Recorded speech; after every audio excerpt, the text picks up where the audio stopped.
Just popping in to say we never acknowledged it, but we're in our 40s now. So that means our voice is fully developed. That means, I guess that happens in your 30s. What's exciting about our 40s? I'm not sure. Oh, except for the fact that we have our third dream guest. That's my sound. Mary Testa is on the show today. This has been a long time coming. This has been like the longest it's taken us to have a dream guest on the show from conception. From when Mary Testa was conceived on our show with THERESA, THERESA said, I want you to have Mary Testa on the show. I do love Mary Testa. I just love Mary the way Testa. Mary Testa keeps working. Yeah. Like, I've seen Mary in 2 things in the last 2 months, and there's just something about Mary. She's brilliant. Being up close with her working, and then sitting in the audience with her working. Yeah. I'm manifesting her for the podcast, too. She's great. She is she's awesome. So fun to talk to. She's hilarious. But it's taken me this long to reach out to Mary Testa, and now here we are. I have been a huge fan of Mary Testa since I saw her in Oklahoma in 2019, and she was excellent as Aunt Eller. But then when you go and I knew Queen of the Mist, and I knew Queen of the Mist a little bit, and we saw her recently in Oliver City Center, all of which we get to talking about. And on top of being a dream guest, she would have been a dream guest regardless of whether or not THERESA manifested her, because her career is incredible. And there's so much to take out of what I think the way she's approached her career. And yeah, I mean, a lot of it being like this no plan is the plan kind of mentality. And also she really has a very little tolerance for things that she doesn't want to be a part of. And that could be people, that could be, environments that maybe she doesn't find conducive to the way that she likes to work and wants to work. And listen, it has worked out for her so well, and I think is a worthy piece of advice for anyone starting out in the industry or currently in the industry that is, we get to talking a lot about art versus commerce and those types of things. A lot of the pieces that Mary has worked on are so profound and beautiful. Riff off a couple. Well, you might know Michael John LaChuisa. She's worked on essentially every Michael John LaChuisa musical. I mean, we're talking about like Queen of the Mist, First Lady Suite, First Daughter Suite, most recently the Gardens of Anuncia, See What I Want to See, right? And then on top, Bill Finn, a bunch of his stuff. In Trousers, which was a prologue to March of the Falsettos, which is, the original version of Falsettos that she was a part of, right? A New Brain, like, it's amazing. It's honestly amazing, and we felt so lucky to have her here and talk to her, and we got a little meta talking about her, and of course we did a little side quest on our Dreamcast manifestation. We got to play a fun game. Mary Testa, we feel so grateful that she joined us for as long as she did. She is a Broadway veteran, a theater veteran. Okay, if you've seen a show in New York, you've seen Mary Testa in it. And yeah, can't say it enough. Lucky to have you. Thank you, Mary, for doing it. Today, I want to be like Mary Testa.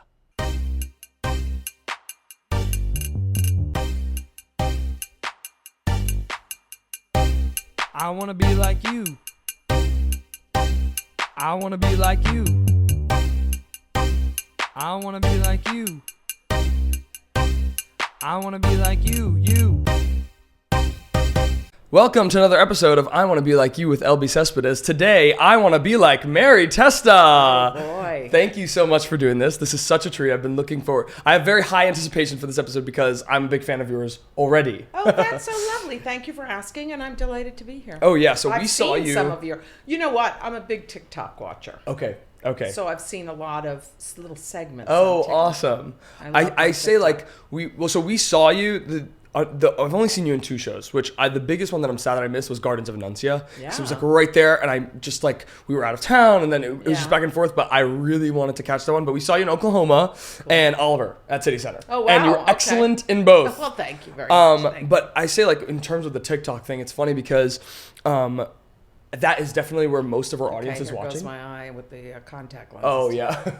Sorry. No, you're good. Okay. So with the TikTok of it all is like, that is where most of our audience is. Mm-hmm. And what's funny is like, we started off doing the podcast in effort of like, oh, we'll promote this project and blah, blah, blah, blah. And then I was like, actually just want to talk to people. And it was great because I reached out to Randy Graff. Yeah. Then we had her on. I saw a little bit of Randy's on and it was TikTok. it became one of our biggest TikToks, and people just really wanted to hear stories. And so that's really what we're focused on. Is I say this thing all the time. Is Aaron Lazar said this thing when he went on a podcast, and he said that when he went on the Dear Evan Hansen tour, he felt like an elder, right, compared to the rest of the cast, and he wanted them to ask him more questions than they did, and he was like, but I feel like when I was younger, didn't ask my elders questions. So I'm encouraging all young people to go and ask people those questions about their careers and stuff. It's interesting. When you're young, you really do think you know a lot. And sure. Then the older you get, you realize, geez, I don't really know much. And then, so it's an interesting... Yeah, it's kind of like a youth wasted on the young thing, you know. Mm-hmm. So we start the podcast with the same question every time, and it was, who is your I want to be like you when you were a kid? Marcel Marceau. Oh. When I was a kid, I didn't know I wanted to do musical theater or any theater. I never intended to do musical theater. I intended to just be a straight actress, and I kind of fell into musical theater because someone heard me sing. Mm-hmm. So I didn't, and I'm also one of those people who doesn't worship anybody. Okay.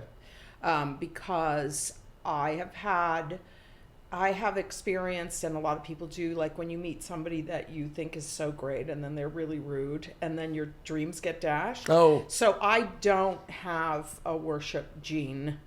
Is that because something like that happened to you? No, I just don't. I appreciate, there's so many people's work that I appreciate and that I think are amazing. Right. But I just don't worship. So there wasn't anybody when I was a kid. I mean, I loved the people I loved. Of course. But when I was really sort of turned on was when I was in college, and I was very lucky to see Marcel Marceau live, which was exquisite. Do you know who he is? No, not really. Marcel Marceau is one of the world's, he's passed, but the most exquisite mime. Oh, okay, yes. And incredible. I mean, he would do these incredible performances where he would lose 15 pounds each time.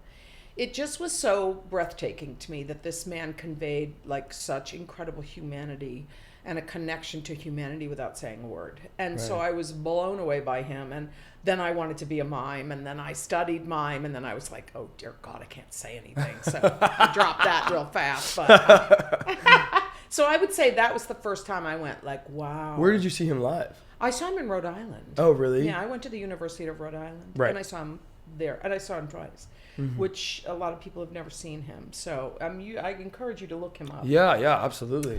So I would say that was the first time that I went, wow, I want to be like you. Yeah. And then I dropped that real fast when I realized I couldn't talk. I love that. So are you originally from Philadelphia? Is that right? I was born in Philadelphia, but my parents are from Rhode Island, and my dad moved around for work. So when I was 4, we moved back to Rhode Island from Philadelphia. Were you seeing a lot of theater often? No. Okay. Did you ever come to New York before being an adult? I think I was 16 when I came to New York, on a school trip, and I saw Pippin. Oh, okay. That was your first Broadway show? Yeah. Love it. The first Broadway show. Wow. Very cool. Yeah. Yeah. When did you realize that was, because you said you weren't a theater kid, right? I realized when I was a teen, when I was around 16, because I was going to be a lawyer. And then I was like, I really got sort of bit by the bug. And then I was like, if I go to law school, I'm going to have to go to school for a really long time. Yeah. Let me just be an actor. Yeah, right. And that's how it happened. Right, yeah. So did you go down were you doing shows in high school? We didn't have a theater department in high school. Really? Me and my friends kind of started a theater department, but it was silly. I mean, it wasn't formal in any way, shape, or form. Yeah, we just kind of put our one show together. Right. So no, but I went to a school after high school called the Governor's School for the Young and Gifted in the Arts. It was the school in Rhode Island that sort of they did it in between high school and college. They did it in that time frame. It was 6 weeks, and it was art and photography, theater, and just all the arts. Right. And it was called the Young and Gifted in the Arts, and you had to be accepted into it. So I went to that, and then I went to the University of Rhode Island, where I majored in theater. But we did not have a musical theater department. Oh, I see. Straight acting. Oh, wow. Yeah. Wow. So did you have to audition to get in and all that? Not to school. Okay. But I had to audition for the university school. Okay, gotcha. Which I did. Yeah. I auditioned. My guidance counselor in high school recommended I do the Quality of Mercy speech from Merchant of Venice, because I had to do a Shakespeare and something else. And the person I auditioned for was this actor named George Martin, who you probably don't know. He was this brilliant actor with Trinity Square, which was the repertory company in Rhode Island. He was a very well-known actor in Rhode Island, and also he did a lot of film and a lot of different things. Right. So I auditioned for him, and he approved me. So it was lovely. Yeah, that's amazing. Yeah, that's incredible. So after college, what was the game plan? Were you looking to move to New York and like hit the ground running? I met Bill Finn when I was in college. You did? Because we had, I think I was a sophomore, we had a 10-show season. We had a Rockefeller grant. We did 10 new shows, plays and musicals. And wow. Bill had just graduated Williams College, and he was doing, they were going to, on the slate of the 10 shows was a show of his called Scrambled Eggs. And he came, and we were doing Antigone. And we had this I was in the chorus. I was a sophomore. And we were like circling Antigone and making sort of musical sounds. And they said, who do you want to be in Scrambled Eggs? Because we also had an equity company of actors from New York that was part of all of this. It was a lot. Yeah. And they said, who do you want to be in your show? And he said, I want that girl with the big hair. I want that girl. And that's how I met him. Wow. So I never finished college. I finished my first semester junior year. I had taken all my theater credits, and I worked 3 jobs for a summer. Wow. And I saved up money to move to New York in 1976. I moved to New York September 6th, Very cool. 1976. And did you, when you were coming to New York, I always ask, because this was the hardest thing for me to do, is like, how did you get your first agent? I was incredibly lucky where things just kind of fell in my lap. Oh, one of the people that I worked with at URI, one of the equity members, was a man named Joel Brooks, who is an actor, lives in LA. And Joel's dearest friend was a man named Phil Edelman, who was an agent with the Gage. Well, he wasn't an agent then. He was like a director.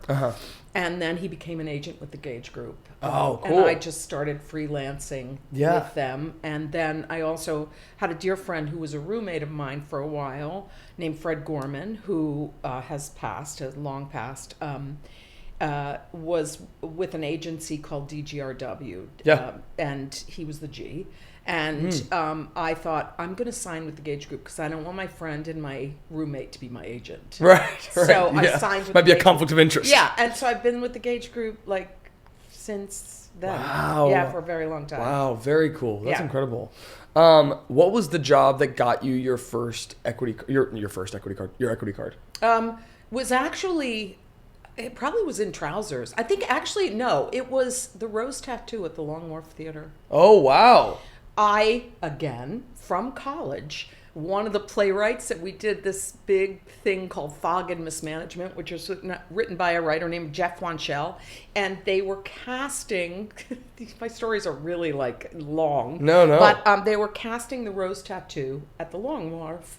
And they needed Italian. And Jeff Wanchell recommended to the director. Right. His name was Steve Robman or something like that. He used to run a theater company.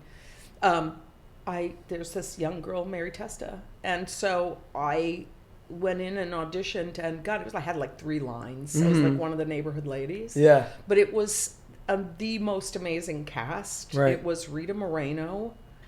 It was Glenn Close before she was a star. Tom Berenger before he was a star. Oh my gosh. Linda Hunt. Oh my gosh. And Toni Kalem was her name. There was like all these. They weren't stars yet, but they were about to be stars. Right. And it was that's how I got my equity card. Wow. Yeah. That's a pretty solid way to get your equity card. What I'm saying is that my luck. Was incredible. Because things just kind of fell into my lap. Yeah. You know what I mean? Well, I've heard you say before in an interview that like I was listening to a podcast with you actually, and you had said that like a lot of it wasn't necessarily planned. No, I don't plan anything. Yeah? No. I've always used this metaphor for myself. I'm like a pinball. Whatever I hit up against, and I deal with. And then I ricochet off and go to the next thing. I've planned absolutely nothing in my career. But I have now, my plan is just to do work that I love with people that I love. So I don't care what that is. Yeah. This is where I'm at now. Like, I've been very fortunate to do a lot of Broadway shows, and I haven't done Broadway since Oklahoma. But I'm good because I've been working on all projects that I adore. Right. With people that I think are amazing. Right. And that's all really I want to do. Yeah, I love that. And in the same regard as like, do you find that, you know, the what's the saying about like luck is opportunity meeting hard work? Yeah. I worked my ass off and continued to. Right. I said yes to everything when I was young. So sometimes I was working 3 things at once and just running around like a nut. But in order to get experience and feet on the ground, you know, now I can sort of say, I don't really want to do that. I'm fortunate that I can turn down things because I'm at a stage of life where I'm collecting my pensions and I'm doing all that stuff. Sure. So, I'm good. I mean, you got to work your ass off. Nothing's handed to you, and you have to. And I think the more you work when you're young, and even when you're old, the more you learn. You know, the more mistakes you make, the more you learn. You have to make mistakes. Yeah, because I think it's a common misconception to think that like the idea of not planning and like luck is that kind of you could just sit here and let something come to you. But I think that the work does have to marry it. Absolutely. You know? Without that, you got to put yourself out there so people see you and say, "Oh, this one's interesting." Or, you know, and sometimes, you put yourself out, people get depressed if they put themselves out there and nothing happens. But it's really cumulative, you know. It really is by the universe standards of you do the best you can in any situation you're in. That's only going to bring you the best that's going to come back to you. You know, it's not gonna keep you in the back of the line. It's just gonna, it's work begets work. So. Yeah. And kind of how do you redefine yourself and like the things that you're trying? Because there are times where, I'll be like working my ass off and like think that I'm like, oh my God. And I make this joke all the time where I'm like, sometimes I think I love theater so much, but theater doesn't love me back. You're an actor, I take it. Yeah. Well, you just have to keep putting yourself out there. Yeah, right. And also, this is such a great situation. It is. You get to talk to a myriad of people who impart wisdom or not. Yeah, no. And you can go, okay, I can take that, I can use that, or that I don't need. But, Right. It's all, and that's the other thing about theater that I love, is that it's community. There's no one person that's more important than the other. And that's what I love. I love to be part of a brilliant ensemble of people who are playing the best tennis or chess or whatever you can play. Yeah. And then you're part of that volley of ideas and creativity, and, beautiful things come from it. Yeah, for sure. It's such an interesting balance with the hard work where it's going to require at least a sort of, that upward aim is going to require this short-term planning of your day, of whatever it is, while still maintaining the aspect of love. Because then it's almost like, and I've seen people like this, almost become it myself, where you kind of get addicted to the work and the things of theater. So there are a lot of things that are getting involved with it, and that's what you said, where now, I mean, what a goal to just you get to do what you love with people you love. I'm so fortunate, and I thank the universe every day, because that's my boundary, and that boundary has done me very well, especially in the last 5 years. It's really become like my mantra and what I'm the most grateful for. And when I work with people that I think are just amazing, I don't worship anybody, but when I work with people that I think are amazing, I just feel like I'm part of that group. Like I go like, I guess I'm amazing too. Yeah, right. And we're doing something amazing. And we're doing something together that's so great. Yeah, for sure. Yeah. To that point about community, Bill Finn, and I imagine that after you had set this relationship with him through, you said Scrambled Eggs, was it, right? It was called Scrambled Eggs. Scrambled Eggs. Is that how you got involved in Trousers? Yeah, because when I moved to the city in 76, Bill just called me, Allison Frazier, and a woman named Kay Pesic, and the three of us just started singing together with Bill and just going through all this stuff, going through all these songs, and we wrote all our own harmonies, and we just immediately started singing in 3-part harmony. And then we, after a while, had a song list, and we would have to clean. These are old stories. I've told them a million times. So we'd have to clean Bill's apartment, and so that we'd do these presentations. And Ira Weitzman, who used to work at Playwrights Rise, and then for many years worked at Lincoln Center. Now everybody's changed at Lincoln Center, but Ira was a big. Ira is like an incredible promoter and supporter of young talent.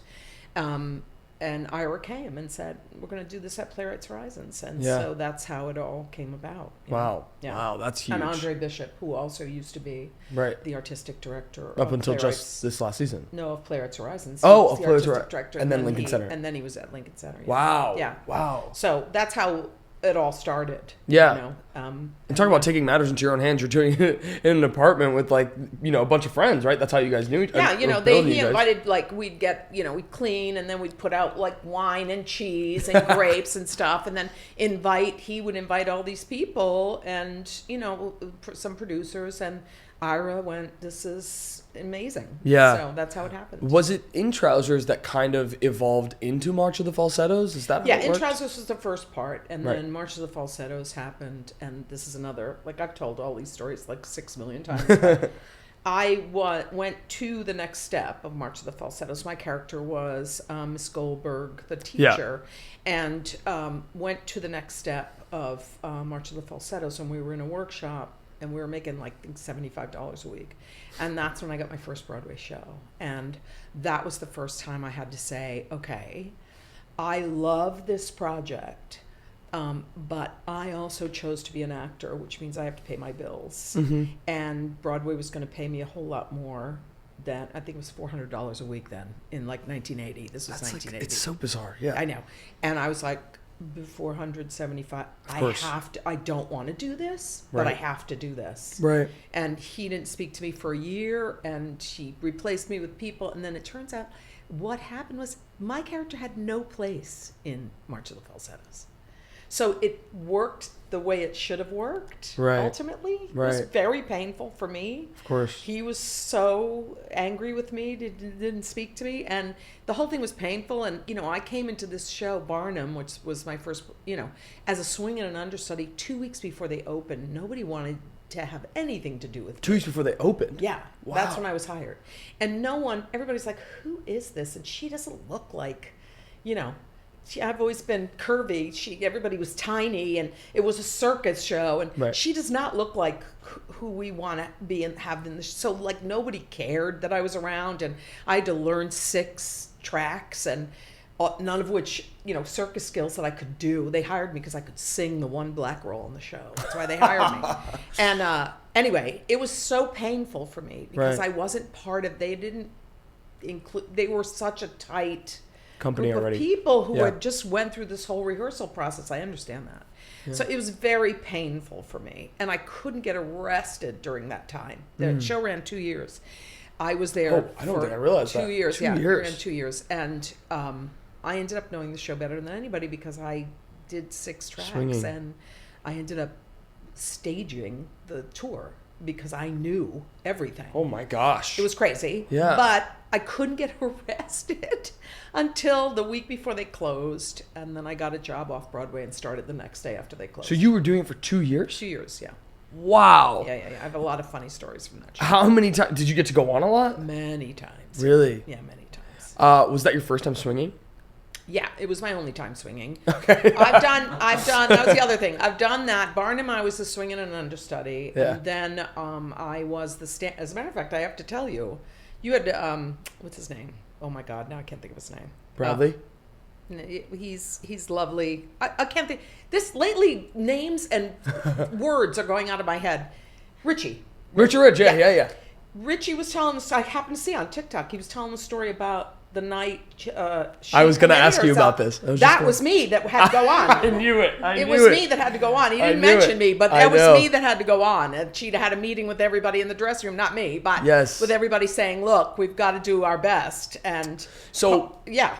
So let's dive into this because we posted this TikTok of the story that Richard Rich told, which was that Chita Rivera, when Liza was going through her addiction struggles, that she had pulled out of the show, and it was Chita had asked the company if if they were going to do the show, but that the performers were going to be docked if the show didn't happen. Right. Now, on this TikTok, I should mention that there are some people disputing this story and whatnot. This is apparently a story told by Jason Alexander and Scott Ellis to Richard Ridge, but there are people disputing the idea that performers would be docked for their pay if a performance didn't happen. No, if you don't go on, you don't get paid. Is that so? Even if they cancel the show, though? Yeah. Okay, not that way anymore. No, if you miss a show, even if you're a principal contract, you get docked for that day that you're not there. I'm pretty sure that's true. But would it be if they were like, Liza's not on tonight, we're canceling the show, would everyone not get paid? I don't remember that, and I think listen, I wasn't in that meeting. Okay.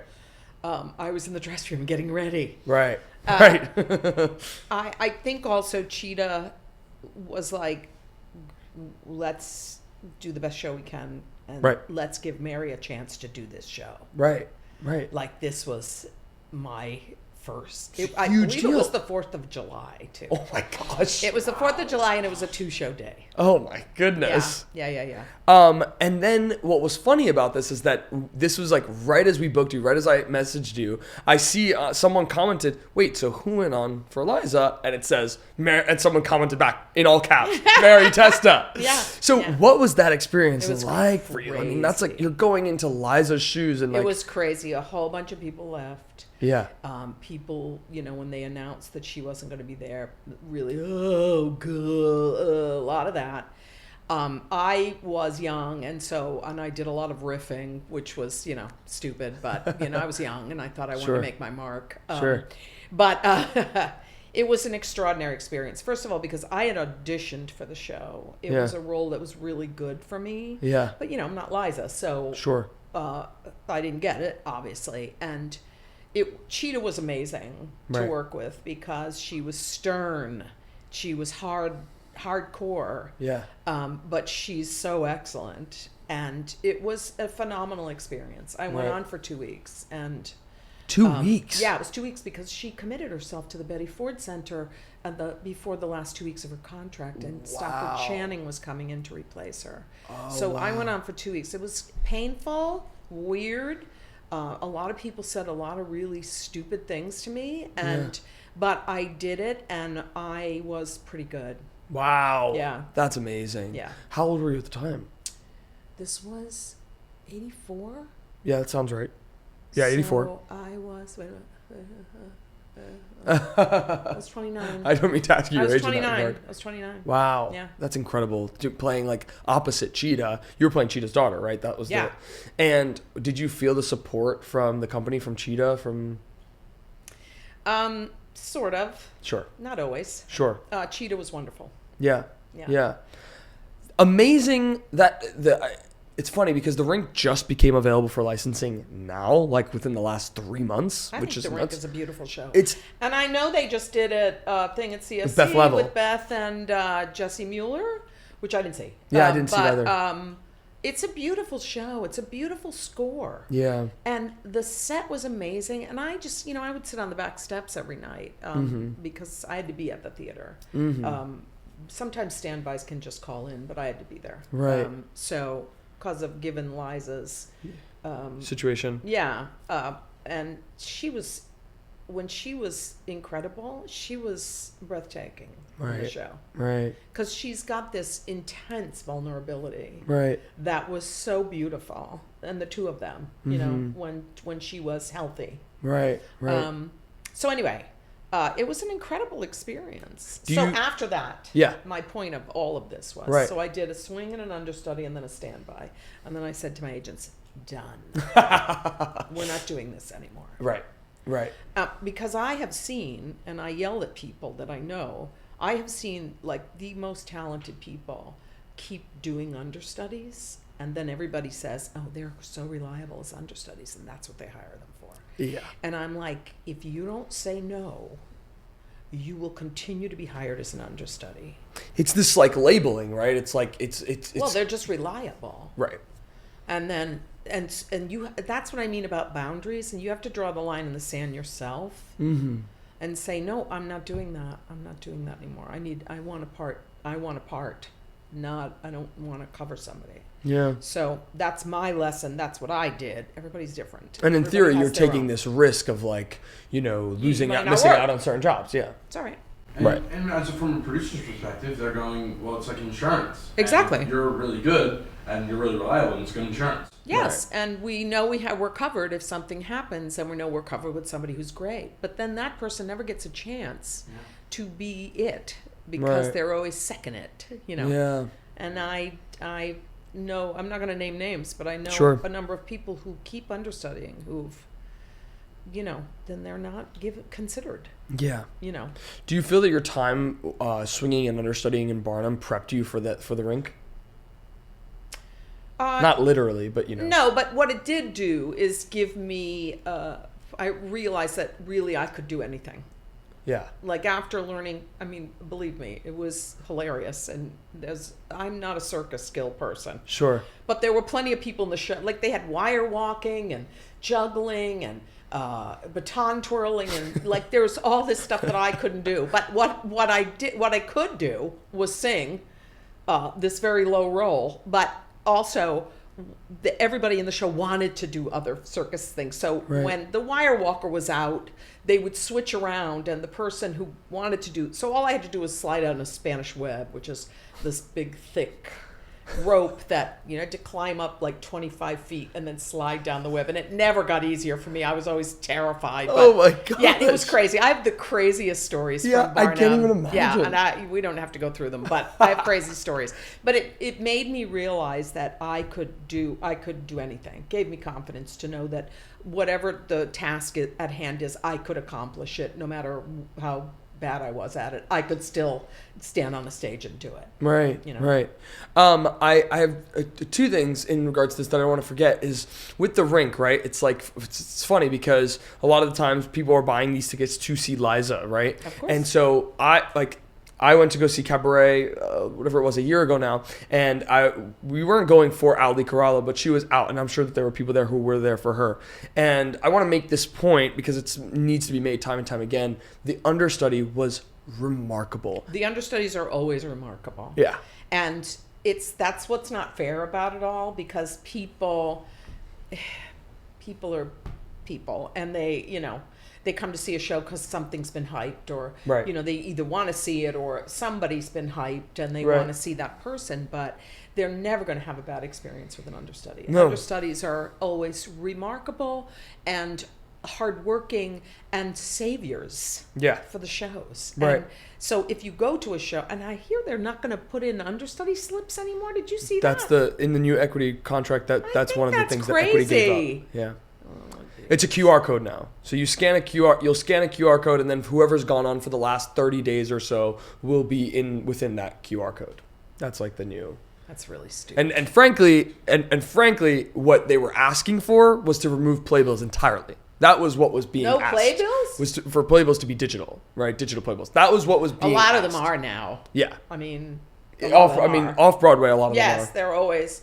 And I'm like, and then I don't look at a playbill in the theater I look at it when I get home. Oh, really? Yeah, never sit. I and usually read. look at it at intermission. I make a pact with myself to turn my phone off the whole time, and then during the act one, I'll be like, that girl was where's she from? And then I'll, you know what I mean? I I'll know. go back and read it at intermission. Yeah, no, totally. But I you'll think it's never go history. wrong. Yeah. Everybody, you'll never go wrong if you see an understudy. Yeah. They'll always be great. And the thing about understudies too, 9 times out of 10, they are the people who are the most prepared because they've just been sitting here like, give me my moment, maybe tonight might be the night, Or, like these swings, like they have to learn multiple tracks. And Yeah. I mean, I remember one time I had to do 3 different tracks in the finale number of Barnum, which was ridiculously crazy. Mm-hmm. And I remember coming off stage and the stage manager just handing me whiskey because it was like an enormous task, and I did it. Yeah. But so, and I'm not talking about myself. I'm just saying, like, swings are amazing. Yeah.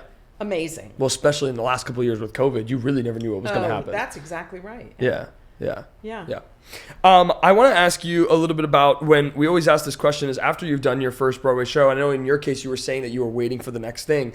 Is like, what was your next thing after Barnum? It was an off-Broadway show called Life Is Not a Doris Day Movie, and it was at a place called the Village Gate, which is no longer there. Yeah, I know the Village Gate. The Village Gate was a great place. Yeah. Great place. And it was this sort of review, this weird sort of reviews, or they don't do reviews anymore, but reviews were big in the 80s. Yeah. And it was really fun and crazy. And I didn't even remember how long it ran, but it was an off-Broadway show. It's funny because in the same regard of not planning, I think about like, for a long time, I had thought to myself, I make this joke all the time, is like you do a Broadway show and then you bounce to a Broadway show and then you bounce to a Broadway show. No. You know? No, I mean, my last Broadway show was Oklahoma. Yeah, and I don't seem to be on anybody's lists for any Broadway shows. Sure. But I'm good. Sure. I'm good because I've been incredibly busy doing other things and, you know, doing other projects, and it's all good. Yeah. You're very fortunate if you get a Broadway show. Yeah. Because as far as pay goes, that's like the top of the theater paying, although things have really changed. Kind of in the world, but yeah. Yeah, things have really changed. Yeah, they're not paying as much as they used to, depending. Right, If you're a star, then you're going to be paid. But that's, you know, what everybody thinks is the pinnacle. I personally think this is probably going to get me in trouble, but off-Broadway to me is way more interesting because you don't have to appeal to the masses on Broadway. You can really be artistic and there's some phenomenal things happening off-Broadway, always has been, and off-Broadway. Right. Where art happens more often than not, because Broadway, you got to put butts in seats. Yeah. And people have to, the wide range of tourists and have to be entertained. They have to be entertained. Yeah. They don't really want Especially to now things feel a little bit more fickle than they've ever felt post-COVID. Yes. And so there's like it's become an overwhelming priority to sell, you know. Absolutely. Yeah. Which is why there's stunt casting and of course. There's all that stuff. And then there's a place for it. I'm not saying there isn't. Yeah. But what I am saying is that you can do really interesting work that only appeals to a certain audience, but you know, I just find off-Broadway very satisfying. Right. What was I was gonna say and this follows through in performance quality when it comes to you, and also in the way that you've led your career. Is like you've always seemed to have like this confidence in yourself. Is that something that you've always felt? Like, is there something? I kind of know who I am. Okay.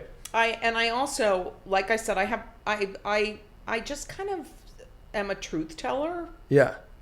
Jack Cummings, who is he calls me truth teller. I just say I say what everybody's thinking, and everyone's afraid to say. I'm kind of not afraid to be myself, and to have an opinion, and to just say what I think. Mm-hmm. And sometimes people are scared because they think that's gonna people are not going to hire them, isolate them, and I don't care about that. Yeah, like that speech that Andre DeShields gave when he won his Tony, I think is the most brilliant thing about go places where people's eyes light up when they see you, and that to me is all I care about. Right. Have you always felt that way, or is that something you learned? I've learned. I've always been this particular individual, but I've become more confident about that the older I got. Yeah. Because I think even people who are confident, because I'd say I'm a pretty confident person, and yet still I will more often than not hold back what I'm actually thinking to spare myself. You know what I mean? You see, and that's okay. I mean, that's completely understandable, and you know, you're young still, right? You're young. How old are you? I'm 24. But I can play 16 to 30. How much? 24? I'm 24. I hate you. Yeah, that's always the joke I make. No, you're young. And so you'll learn a lot of lessons along the way, and your confidence will build along the way. The more stuff you do, and the more you go like, oh, this fits me, and oh, this fits me, this doesn't. Yeah. You know what I mean? The more you go on in your career, the more confidence you garner, because you know, it fits in your soul, right? And it has to fit in your soul, yeah. And you have to trust your judgment too, right.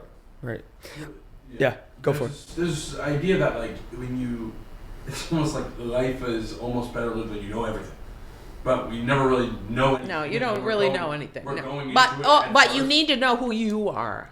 Right. And that, I think, like we never know what life is going to bring or what's going to come down this pike. You never know. Right. But you know how you react. And that's the only thing you can control is your own reactions to things and the way you process. The only thing you can control is yourself, right? Mm-hmm. But life can throw a lot of curveballs at you. So it's having the confidence to know that you can go through a storm and still be standing. Right. And it seems like that takes, at least my age or what I've seen, takes time. It does take time. And it's almost like the 10-year thing I tell you, where it's like 10 years ago you're 14.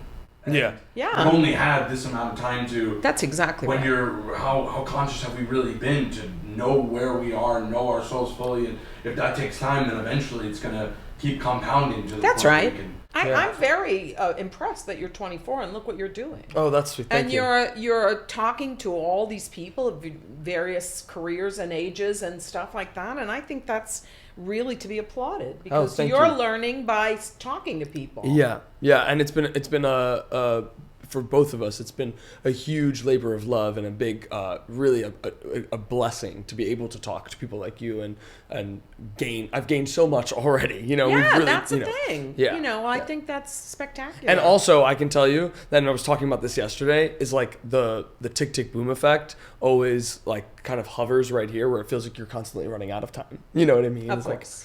Like, Because you don't know what's going to happen. Yeah. You don't know how long you're here. Mhm. No one knows any of that stuff. And so that's why I say anything you do, you just do to the best of your ability. Right. And there's never a negative in that. Right, You know right. what I mean? Yeah. The best you can do, some days the best you can do is 70%, and that's the best you can do. That's okay. Yeah. That's the best you can do that day. That's good. You know what I mean? Yeah. So, Yeah.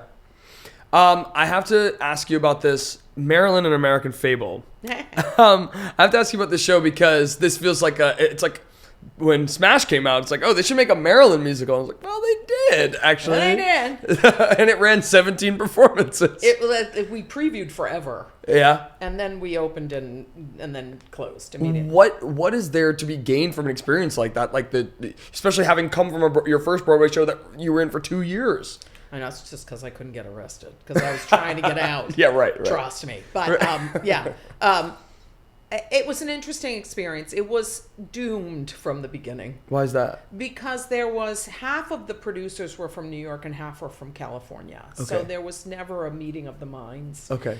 There was never, the director was Kenny Ortega. I was going to say that. Yeah. And he's like famous. Yeah. But they fired him like almost instantly. And then there was just a succession of directors, no one ever. And there was a show there, but they didn't have anybody who was dramaturgically smart. Uh-huh. There was just this sort of gathering of ideas that were just smashing against each other. Right. So it's unfortunate. Yeah. It just is, but that's a lot of things happen like that. Like, Did you go into it when you started to realize were you thinking like, yeah, this really not run long, or were you expecting a? I was young, and it was the year before The Rink. It was '83. I just was, there working. Right. Right. Just trying to carve out a space, Yeah. and I didn't really think because that was only my second Broadway show. Yeah. So I didn't know. Yeah. But I enjoyed the process. It was Of fun course. people. It's always Yeah. great people. Yeah.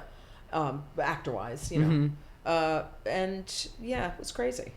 I have to, in terms of The Rink, we're talking about Kander Ebb. I want to make sure I don't glaze over that because you were working with like pioneers. Even at the time, they were so already wonderful. they were already Kander Ebb. Oh, right? yeah. Yeah. And Fred was alive then. Fred Right. was hilarious. And Yeah. John is probably one of the nicest and best humans on the earth, Right. and still with us, thank Right. God, and still Right. writing. Yeah. And he's lovely, just a lovely man. I don't know them. I don't know Yeah, John yeah. really well, but he's always wonderful. Yeah. When I see him, Right. and he's just lovely. Yeah, I was Yeah. very blessed. Yeah, for Very, sure. Very thrilled. For sure.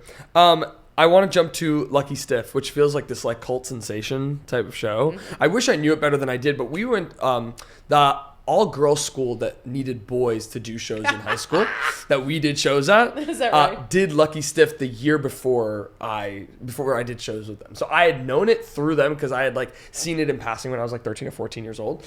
But it's become like a kind of a culty show. Like people who know it love it. Yeah, it's a great show actually. Yeah, and it's really funny. Yeah, it's funny and it's fun and it's wonderful numbers and it's like Lynn and Steve's one of their first shows. Yeah. So did you get in on the ground early? Yeah, like I had done a reading of it at Playwrights Horizons, and then we did it at Playwrights Horizons, and they kept me in there. And Rita, I played Rita. I was gonna say you were always so Rita. Much fun. Yeah, I was always Rita. And then, it didn't get. I don't remember reading.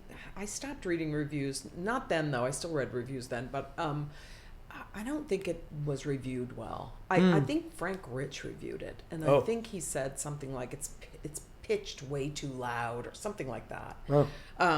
So it didn't do well, or it just did its run, and that was it. What does that mean? It's pitched way too loud. I don't know. Okay. To ask Frank Rich. I think it's probably I don't know. I don't know. Yeah. But it's a wonderful show. It's really fun. And then we did the cast album, and then we did another cast album. Yeah. Because we did something at the York Theater, and there was another cast album. And then they did the movie, which I auditioned for, and not for Rita, because the woman who was producing the movie was playing Rita. Okay.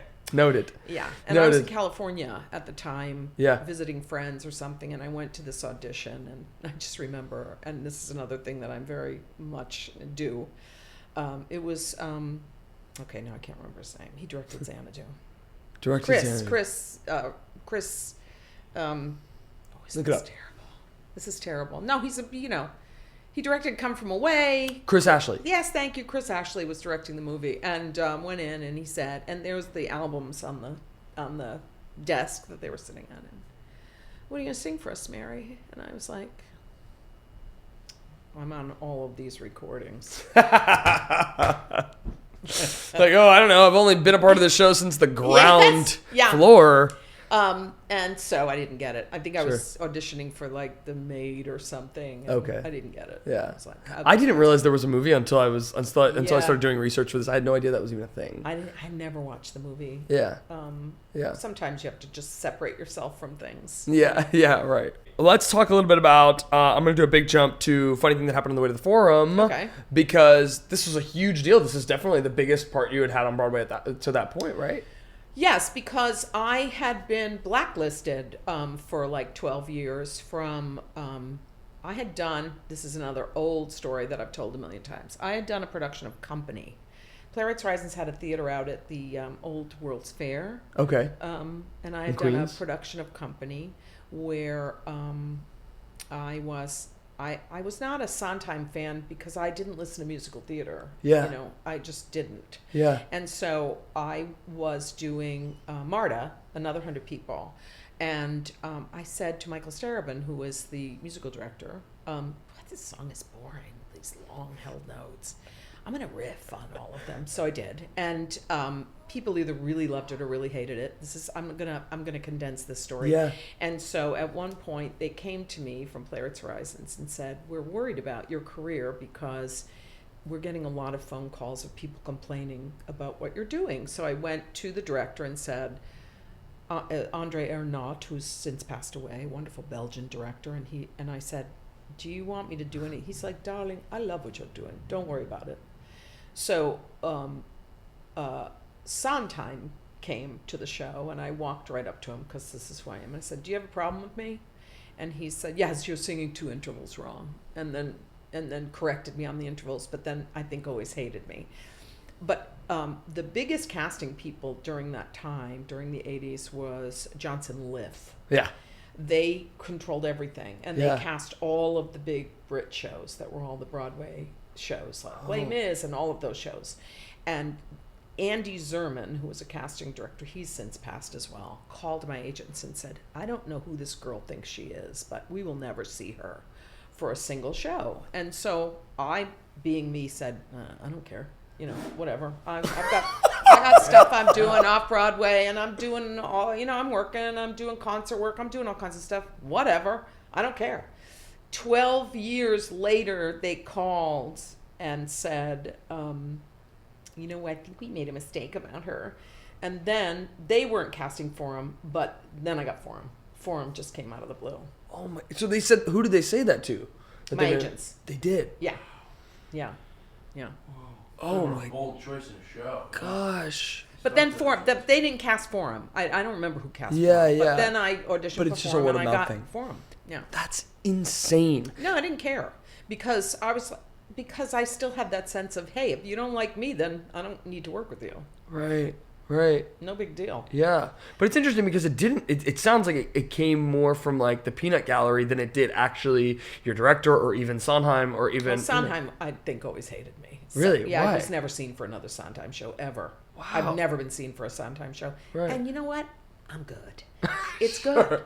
Because it's all good. Right. But anyway, that was the story. And then I got Forum. And so I hadn't done a Broadway show in 12 years. Wow. So then I got Forum. And Yeah. Forum was an interesting experience. Yeah. And a Sondheim show. I know. How funny. Yeah. That's even more ironic. Yeah, and I have some good stories too, but I'm not going to tell them. Oh, why not? Tell them. Because there's an awful lot of people who worship Sondheim and Yeah, sure. and Yeah. So did you have a good experience during Forum? I had an interesting experience during Yeah? Forum. Forum was a real boys club. It was boys. It was Nathan, Ernie Sabella, Mark Lynn-Baker. Yeah. They were a very tight team. And then it was all beautiful dancing women, and then the young people, and then me. And so I remember there was a press thing where there were, Louis Stadlin. It was all the guys and me. Yeah. And I remember the interviewer was like, went to the guys like, what's the thing about Mary that you all really like, or something that's similar? And they all just sat there like, none of them. And I just was like, okay. This is all real interesting. And it was directed by Jerry Zaks, is that right? Mm-hmm. Jerry's coming on the show. But and Rob Marshall did the choreo. I love Rob Marshall. Rob taught me the rink. Rob was Graziella's assistant on the rink. Wow. I love Rob. Wow. Yeah. So I would imagine then that the show was because it's funny that you mentioned all, like the dancers and whatnot, and that is a huge part of the show, of course. But the show is a comedy farce through and through. It's a really fun show. It's a great show, and I really loved Larry Gelbart, who wrote it, and he was around then. He's passed since too. Yeah. But Larry was wonderful, and my experiences with Larry was great. Yeah. Yeah.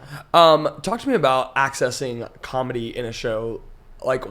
So it's funny. I was just talking to my girlfriend about this. It's like we were talking about there was a line that we were trying to deduce. She's in a show right now, and like there was a line that she was trying to deduce in terms of like, how do I get the laugh on this line? How do we get what is the inflection? What is it a rhythm thing? Is it a whatever? And sometimes that kind of like medical surgery work is necessary, and then sometimes it's kind of just like just say it the way that you think it's to be said. Yeah, sometimes, it depends. I found one of my greatest moments in Forum accidentally because there's a, I played the wife who was like the shrew, and there's a part where she comes back and the audience, there's tomfoolery happening, and then she comes back and the audience goes, ooh, like this. Yeah. And I just looked at the audience like, what are you oohing about? Yeah. And it would make them applaud every time. And Right. It just was like an accident. Right. Because I came in one night, made my entrance, and they all went, ooh. And I just looked at them. Yeah. It wasn't in the script. Yeah. It just was a natural moment that happened, and it became like my biggest laugh. That's hysterical. How long did it take you to find that moment? Geez, I don't even remember now. Yeah. I think we did during previews. Probably. Yeah. Yeah. This is a good question. How long did Forum run, that production? I was going to say a while, right? It was 2 years. Because then Whoopi Goldberg came in and replaced. Yeah, Whoopi came. That's how I met Whoopi, and that's how Whoopi and I became friends doing Yeah. Forum. This is my Whoopi story. I was in my dressing room, and it was her dress rehearsal, which is always invited, but and I heard on my dressing room door, and it was Whoopi, and she came in. She goes, "I'm really scared," and I said, what are you scared of? You're Whoopi Goldberg. Right. It doesn't matter what you do. Right. Whatever you do, the audience is going to love. So there's no reason for you to be afraid. Right. Just have fun. And of course, she appears on stage, and it was like a 15-minute ovation for her, and she had a ball, and we became friends. Wow, that's awesome. I love that. Yeah. But what was I getting at with this? Oh, do you find that moments like that come in a long run like this, right?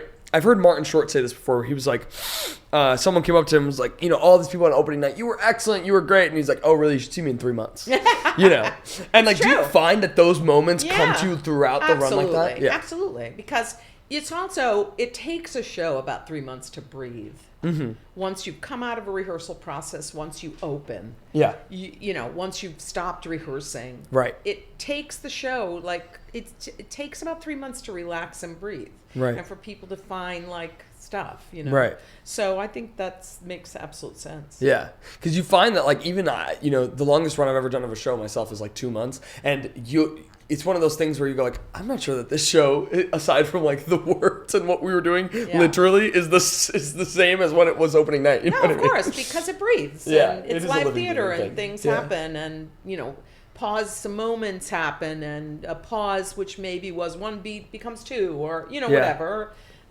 It just breathes. Yeah. So the following year, you got to do On the Town. And did you leave Forum to do On the Town? I had a leave of absence. Oh, okay, nice. Yeah. Asked Jerry, which was lovely that he gave it to me. Yeah. Forum was, On the Town was so much fun.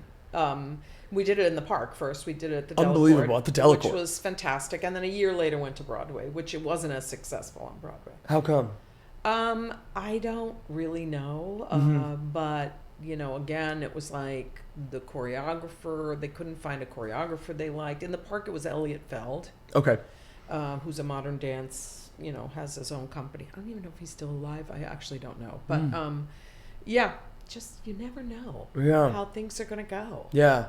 And what a show. I mean, that show in general is so fun, so funny, but also incredibly challenging, and well written. Yeah, that was my first Tony nomination. And I was going to say. I was stunned. Yeah. Because my part was very small, but I had a ball doing it. And and I remember that day, the Tony nomination, I didn't even watch, but my phone started ringing, and I was like, what?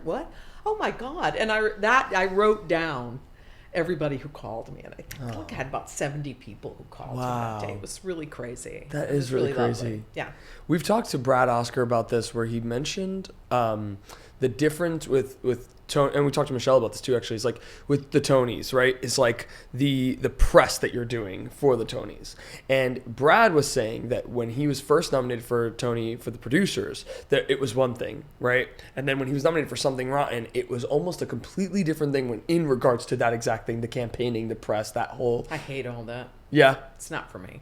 Was that something that you dealt with On the Town? On the Town, we had closed in January, so I knew I didn't. Not many people had seen the show, so I just took it as a lark. But I learned a lot because to me, it's not really a fair and even playing field. It's a little predetermined. Sure. And that's kind of been my experience for all of it. But and I'm not a red carpety, schmoozy person. Sure. I don't really. I think I'm always very honored to be nominated, and it's lovely, but I'm not cut out for all that stuff. Right. That's not me. Yeah, that's really interesting. Not me. No. Did you feel that difference between Oklahoma when you were nominated and On the Town in terms of the buzz, the hubbub? Yeah, Oklahoma, it was a similar kind of thing, and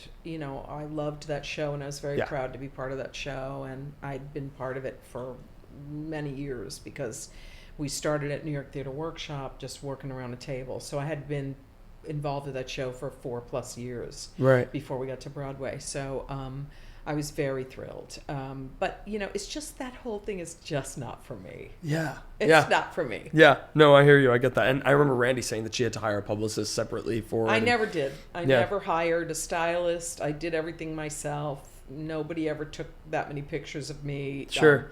It's just not where I live. Sure. No, I get that. Let's talk about A New Brain. Did you feel like, how did you wound up, you said that Bill Finn didn't talk to you for a year. How did you wound up? Well, that was a while. That was a while prior to that. Yeah. That was, 78, 79, Yeah. 80. That and was this is the 90s then, now, and this yeah. was 90s. Yeah. He talked to me after that. Of course. And you guys clearly remained really close, became really close. Very good friends, really yeah. Good friends, Very yeah. good friends. So he asked you to be a part of New Brain? Yeah. Yeah. They had done workshops. I wasn't part of them, but Okay. when they did it at Lincoln Center, they just asked me to do it. And I very also cool. really adore Graziella. So Yeah. working with Grazi has always been wonderful. And, she's the reason I got The Rink.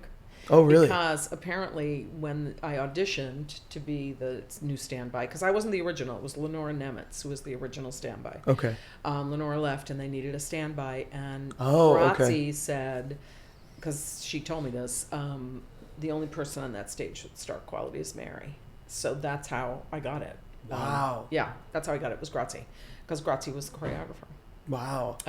John Dawson said that he thinks that she's top 5 people he's ever, top 5 brilliant people he's ever worked with. And again, she's very much like I am. Like, I don't care about all this. I'd rather be bullshit, home. Yeah. Yeah. And she's truly so unsung.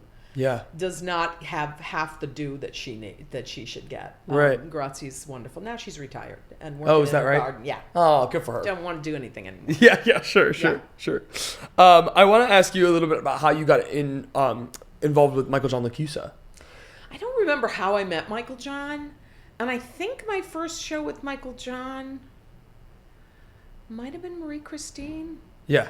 But there might have been something before then. Okay. I love Michael John and think he's a genius. Yeah. And I've done 7 of his shows. 2 are in development right now. Yes.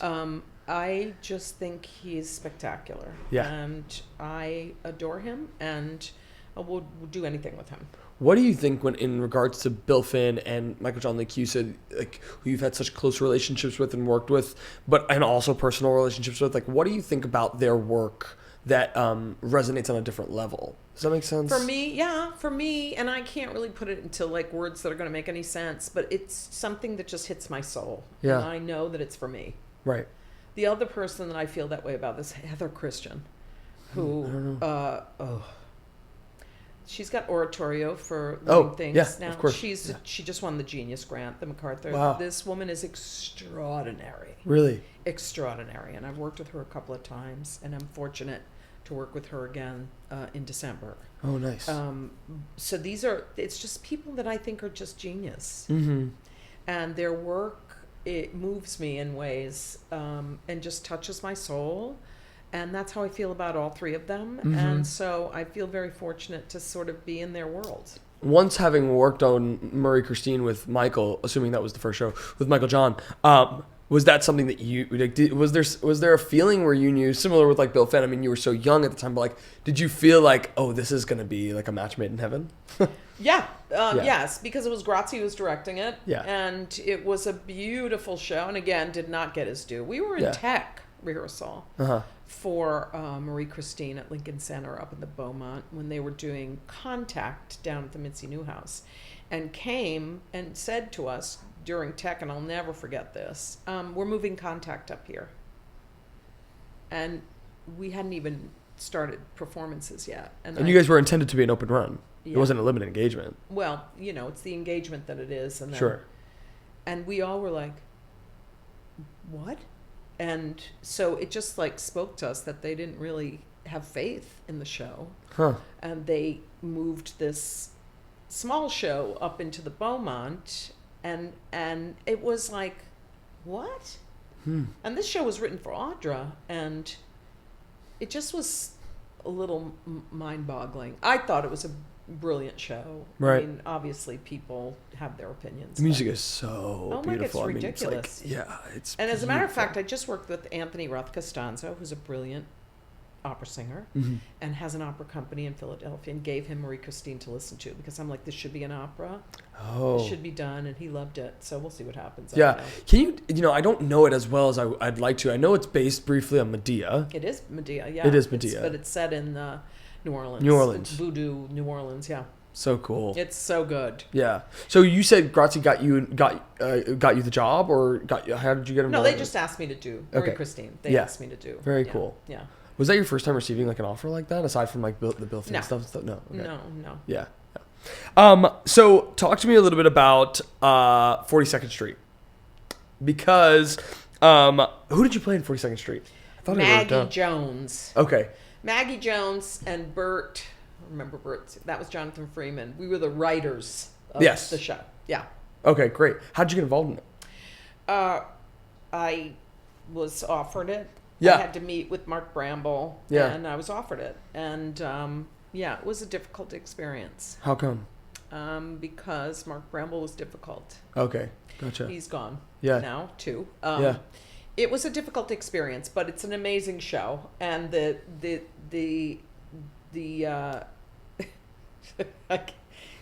it's a lot. Yeah. It was an incredible show. Right. And incredible performers, and huge.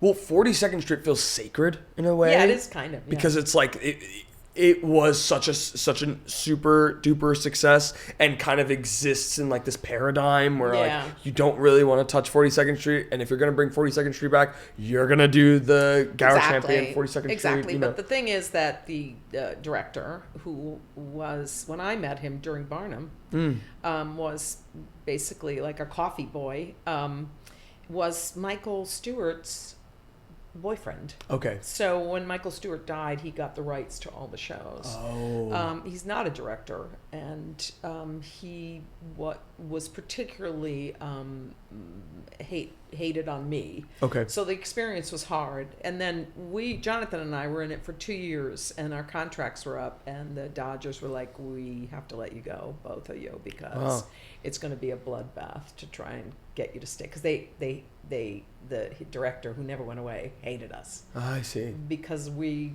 didn't suffer fools gladly. Sure. And so, yeah. So, but, again, how things work out, I got them, once they let go of it, both Jonathan and I, and hired other people, I got Whoopi's show, the television show. So, yeah, I ended up getting Whoopi's show and did 20 episodes or 22 episodes of that. Wow. So it was like, okay, there we go. We did it. Well, I guess it is to the point that something's happened for a reason, because I guess if you had been in 42nd Street, you wouldn't have been able to do Whoopi shows. Is that right? No, I probably wouldn't have, or I don't know. Who knows? In theory. Anyway, all good. Yeah, in theory. All good. I want to ask you about First Lady Suite, and then subsequently First Daughter Suite. Mm-hmm. Who did you play in First Lady Suite? I played Lorena Hickok, who was Eleanor Roosevelt's lover. Yeah. And the intention was it always intended for it to be like these like vignettes, or were they all like kind of their own sub musicals? No, there were each their vignettes. And what happened was Transport Group, Jack asked all of these incredible women to be part of it, and it was kind of the beginning of Transport Group. And we all said it was like a showcase. Like, I think we got paid $500 or $300 for the whole thing. Wow. And we got all these extraordinary women together, and this extraordinary Michael John show, and it ended up being a huge hit. Really? And we were at the Connolly Theater on East 4th Street, and we were reviewed by whoever the big reviewer was at the time, and it was a glorious review, apparently, and and it ended up being a magnificent experience. Yeah. You mentioned that you stopped reading reviews that you were reading reviews, but you stopped reading it. What was the reason for that? I stopped reading reviews. I had done encores. Ziegfeld Follies of 1933, whenever the hell that was. Yep. And I used to have a subscription to New York Magazine, and that reviewer in New York Magazine, what's his name? He was horrible. Oh my God, I can't. This is what's happening to me lately. I don't know if it's old age or what, but he was a notorious reviewer. I can't think of his name. Huh. New York Magazine. Look it up. the reviewer for New York Magazine for many years. Theater reviewer for New York Magazine. Just a mean. He could be really mean. Put all these things in. Yeah. He was famous. Yeah. Did you find it? It's loading. Oh, okay. Yeah. I can't believe I can't think of his name. Anyway. Maybe it's better that you can't. Yeah, no. Everybody will know who he is, well, of a certain age. Sure. Anyway, so one night I always read before I go to sleep, and I was looking at New York Magazine, and they did a review of, this was like 3 months past the show had closed. Oh. And they did the encore season. There were 3 shows. Okay. And they got to me, and I will always remember this line. He said, poor Stanley Bajorski and Kevin Chamberlain, or whoever it was, had to deal with the likes of Mary Testa, who doesn't know the difference between going horribly over the top or sinking miserably to the bottom. John Simon? Yes, John Simon. There it is. Right on the and I was like, huh? I felt like, this was before I went to sleep, and I just went and went, but, and keep in mind, I was playing Fanny Bryce. Ziegfeld Follies, and it's an impossible job because the material of Fanny Bryce is only funny when Fanny Bryce does it. Okay. So, good, bad, whatever I was. I just was like, oh my God, I put the magazine down. I went to sleep. I woke up the next day, canceled that subscription. And I just stopped reading reviews after that. Right, right. Was it something that you were able to shake off easily, or do you think that's something that... Well, I wasn't doing the show then. Like, if you read reviews and you read a bad review of yourself and you're in the show, like, when you get to that part of the show, it always affects you. Whether some people say, oh, I love bad reviews. I don't care. I don't believe that. I think it affects your soul. Wow. So, now I never know what people say, and it's all good. That's so funny. Yeah. The only thing that I could say that's like close to that now, because now everyone is a reviewer. Yeah, true. Now it's suddenly like... Now it's like everybody's got an opinion on the internet. Well, there are so many shows, for better or for worse, is like... There are shows right now that are thriving on the fact that they are popular through TikTok. Well, also, like, seeing, because I don't even watch television anymore. I just watch TikTok. I love TikTok. Yeah. I find it to be, I know so much stuff that's going on because of TikTok. Because of TikTok. Yeah. Not just the frivolous stuff. I mean, politically and weather-wise and science-wise and all that stuff. I was amazed at the amount of like bootleg, because they used to call it bootleg. Like Death Becomes Her is, I think, their ad campaign essentially is TikTok videos, and I think that's great. I mean, that's so great because for it's the show. not the whole show. No, it's just little snippets, but it shows so many people. Yeah, because TikTok is millions and millions of people. Right. So, and then it's like, oh, I want to see that. I want to buy tickets. So that's an extraordinary way to... It's true. It's a different promote marketing your thing. Show. Yes, it's a whole other ball of wax. Yeah. So, Yeah. And I want to keep riding this wave of like the TikTok thing because there are people reviewing the podcast on TikTok. You know, like everyone has their own opinion. I think that because at this point I've grown up in like a more social media than non-social media, kind of, not really, but close. But you are, because you're that age. Yeah. I mean, like I would say the majority of my life I've not known social media. For example, with TikTok, I've only gotten on TikTok since we started this podcast, which is only the top of this year. And I only watch. I don't have an account. Okay, gotcha. I would never make a TikTok. Right. But I watch. Right. And I've noticed the things that get more traction are things that will engage your audience. So if I'm asking you a question, hey, what did you guys think of this? And all of a sudden it's whatever, or asking for an opinion about what do you think about this, and then all of a sudden that kind of stuff is. But if I look at like the big thing that's been on my brain that I've been talking about nonstop this week is Paddington the musical, where I don't understand what that is. It's amazing, right? It's like I saw and everyone's talking about it. It feels like it's getting this free press because of how realistic. Where is it? It's in the West End. And it's in the West End, and it's a little person in a bear suit. I know, and at first I thought it was like, this is a puppet because it looks so ultra realistic. But now between all of this TikTok and all of this like free press that's happened, I'm like learning more and more about it, and their ticket sales I'm sure are doing fantastically. Is it going to come here? Probably. I imagine. Yeah, I mean Paddington is already huge IP, of course, but I think coupled with the TikTok, I think it's like it's a valuable tool, and also can be, it is the new reviews in a way. It is. Yeah. It is because the papers too. Yeah. Like the Times used to be powerful, but now Right. it's like I don't even know who's. Depends. Yeah, it just depends on the. Yeah. It just depends. Although there are shows that like Times picks and stuff like that. Yeah. Whatever. But I wonder what the ratio is. I'll like do it just for like an experiment one day, where I'll look at the ratio of the shows that have been on Broadway for, let's say, more than a year and a half, and that our critics picks. Like, does it still matter in terms of selling? I wonder. I think some people read the reviews just to see. I mean, I like to look at.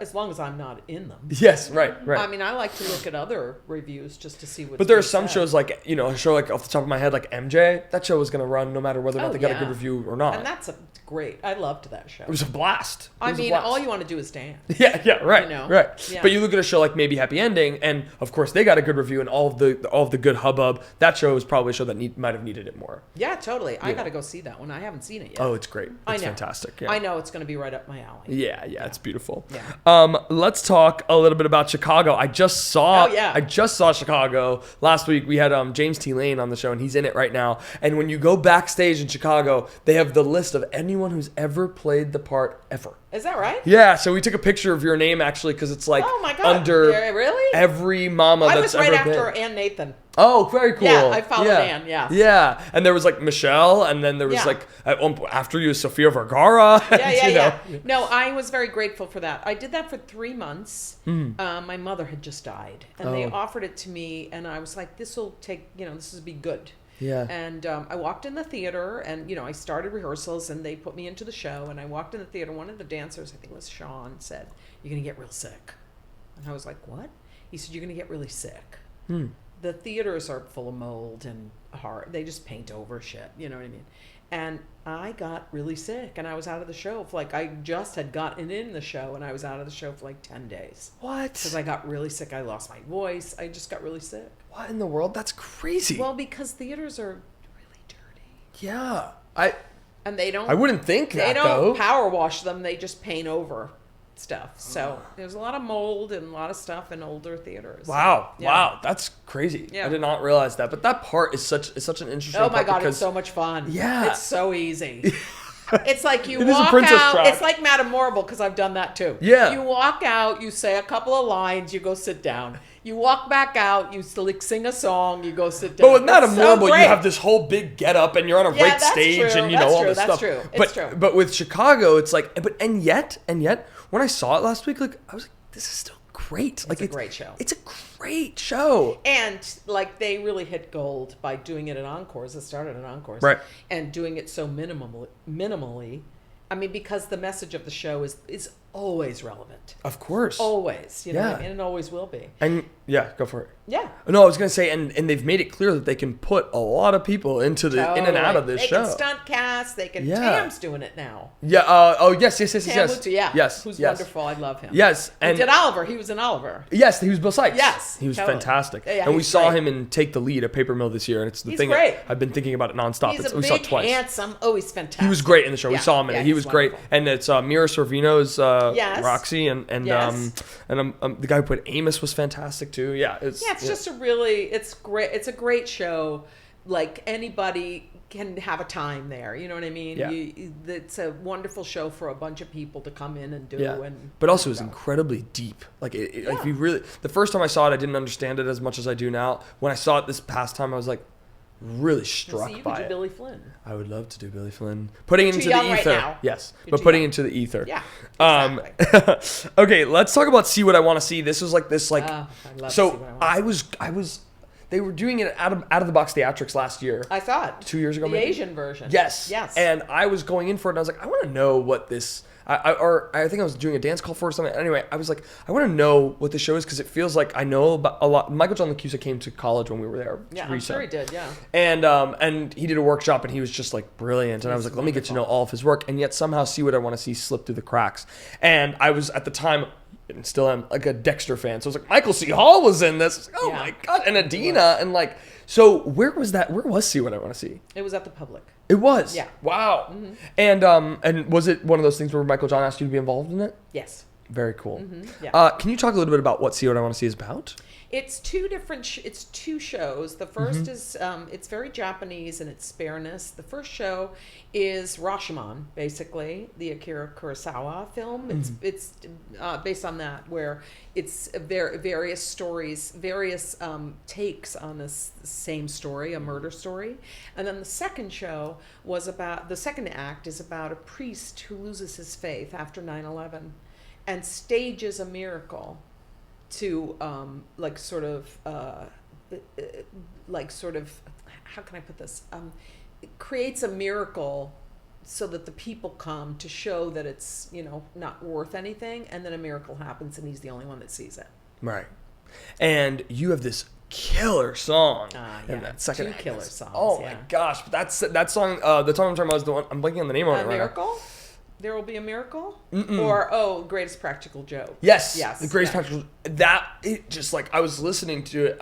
Good. Oh my gosh, and the lyrics, killer. They're killer. jam. Yeah, it sure is. And a bunch of true rhymes in there, and just really complicated music, and but I was listening to it, and I was like, gosh, this is so different. This is so cool. It was a great show, and beautifully done. Directed. Ted Sperling directed it. Very cool. Great cast. Yeah.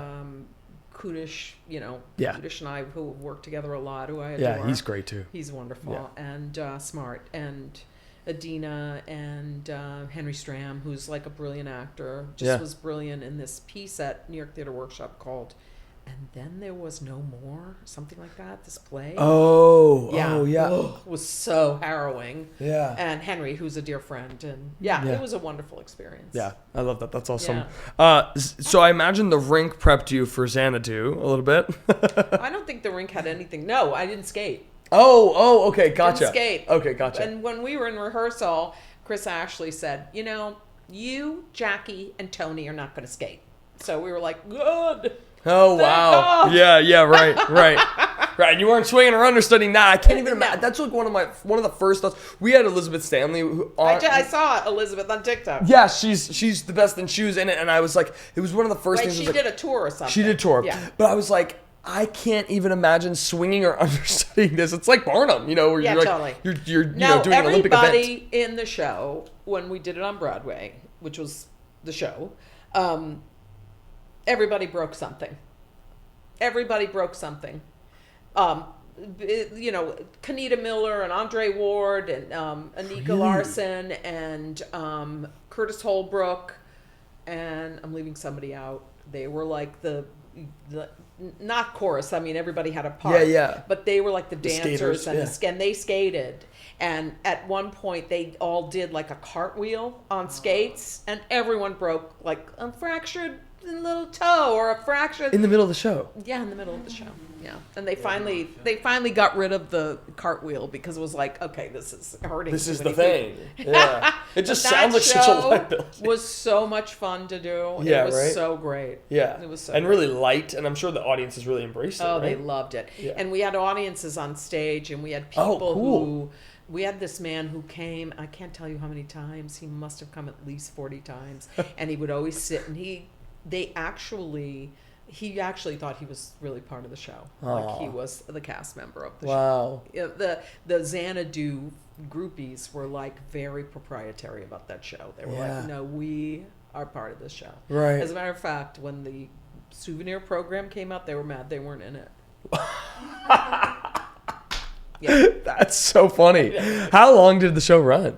About a year and a few months. Okay, a year and 4 months. Yeah, it should have run longer. It was really fun. Yeah. And Carrie Butler was so wonderful in it. Oh, I didn't realize that Carrie Butler was in it. Yeah, she played Kira. She played the lead. What Elizabeth probably played on the road. Yeah, on Carrie tour. Butler played and Cheyenne Jackson. That was another show that in our high school time that they had done Everybody as well. does it. Yeah, it's so funny. Because that was an old contract, no more, but when we did several workshops of that show, we still get paid for Xanadu being done. Not much. Sure. But every you get residuals. You get a $45, $50 check from them doing Xanadu all over the country. Yeah. What? Yes. Yeah, that would never happen. That's no more. That's no that would more. never happen. No, Does that happen to you with any other shows? Huh? Does that happen to you with any other shows? No, just Xanadu. Okay, gotcha. That was that they got the got rid of that. Yeah, right. Yeah, right.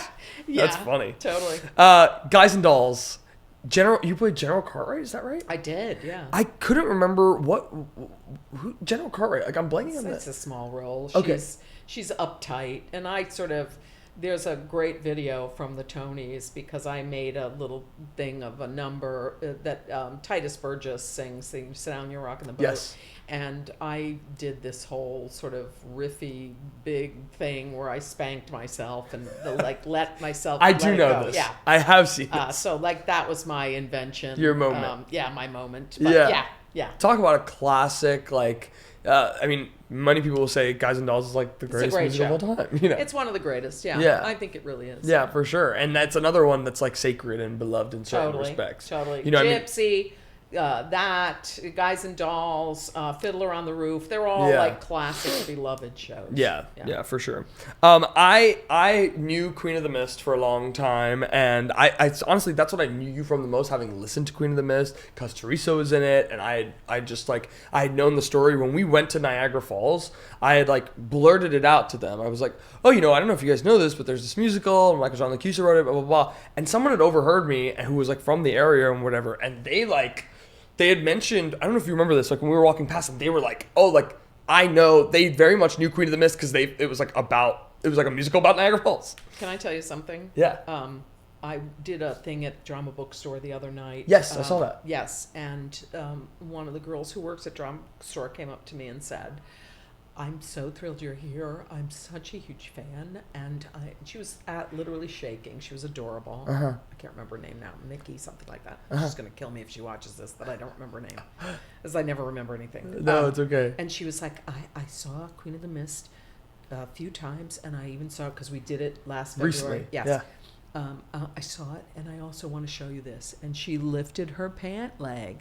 And she has a tattoo on her leg of Anna standing next to the barrel, and Anna's face is my face. And I was no way. I was so blown away. I took a picture and I sent it to Michael John. I was like, look, this girl has a tattoo of Anna and the barrel on her leg. She's going to have this for the rest of her life. I was so blown away by it. That's awesome. I literally, I'll show you the picture. It's on my phone. I just couldn't believe it. Oh my gosh. I know. That's so cool. Yeah. That's my soul show. Yeah. Michael John wrote that for me. I know. And that show, I can't even talk about it too much because I cry. I will always cry about it. What do you mean by your soul show? I just understand that character so deeply. Yeah. It just is my soul. From the beginning, did you know the story beforehand? No. Actually, we were up in Williamstown doing See What I Want to See before we came to New York. And Jack Cummings gave Michael John and I this book. It's about Queen of the Mist, and it's really written in poetry. Yeah. And he said, I'm interested, I want you guys to read this because I think, this is Jack's idea, I think this would make a great musical. And I read it and cried nonstop for 3 days. Yeah. And I can't tell you why I cried. It's just I understood this woman who had so much smarts and ambition and died a pauper, that no one cared about her. I just understood her journey, and I can't talk about it without crying. Neither can Michael John. When you go there, I think there was a little because the reason why I brought it up to you guys, because there was something there that had talked about it, that story. And essentially, well, you tell it better than I would, but from what I understand, it was a woman who got in a barrel and went down Niagara Falls. She was a brilliant but difficult woman who was a grifter, basically, and had many occupations: teacher, salesperson, just went from town to town and just grifted. Her family she was not close to her family. She just was difficult, right, but brilliant. Yeah. And went to Niagara Falls as part of her journey, and saw people going over the falls, and and thought, I'll do this and I'll make my mark on the world by doing this, and this will make me famous, and created a barrel of her own design that she went over those falls and did not die. The only reason she got injured was when they opened the barrel. They hit a axe on the top of the barrel and it hit her in the head, so she got injured a little bit. But she created this barrel and safely went over the falls. But because she was a woman and it was the early 1900s, she was forgotten, and then spent the rest of her life trying to trying to make money off of the fact that she did this, and no one cared, and then died a pauper. Wow. Yeah. Crazy. It's this heartbreaking story of brilliance gone awry, and just people not giving a shit. Yeah. Yeah.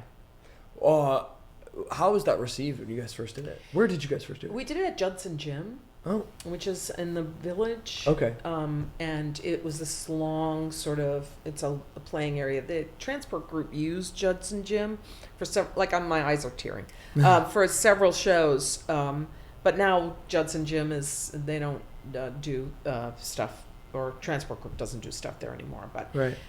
We did, I don't know how many performances, like 50 or something. Okay. Yeah, and then, it was received, but it was two-sided. The audience was two-sided. It was beautiful. Yeah. It was a beautiful show. Because I'd say that it's in terms of Michael John LaChuisa, it's one of his more popular works. Queen of the Is Mist. it? I think so. At least through word of mouth. The thing about him is each show is so different. And that music is a real combination of kind of ragtimey sort of, it's really It also has of some that sort period. of but also has this folk integration in it that feels like but not like modern day folk, like a Bright Star kind of folk, if that makes sense. It's beautiful. I mean, I will always love it. It's very near and dear to me. And then they did two perform, one in Chicago and one in England, and not with me, with two different women, which made me really happy because it's a lead. It was my first lead. Yeah, yeah. And it's a lead role for a woman 50 plus, and just normally when you create a character and then somebody else does it, you always have a moment of like, that's my part. But I was like, I'm so happy that two women get to experience this, because it's a show like no other, and it's huge. When Michael John writes you something, he writes the extent of your entire voice, and I just was very happy that other women got to experience that. Yeah, and you mentioned that you recently did like a concert version, right? It was a concert, it was a staged concert version, and they filmed it, and I don't know what happened with it because I haven't heard anything. But it was staged, and I was the only one that had the book in my hand because it was only 2 weeks of rehearsal, and I'm like, this is too much. It's a lot.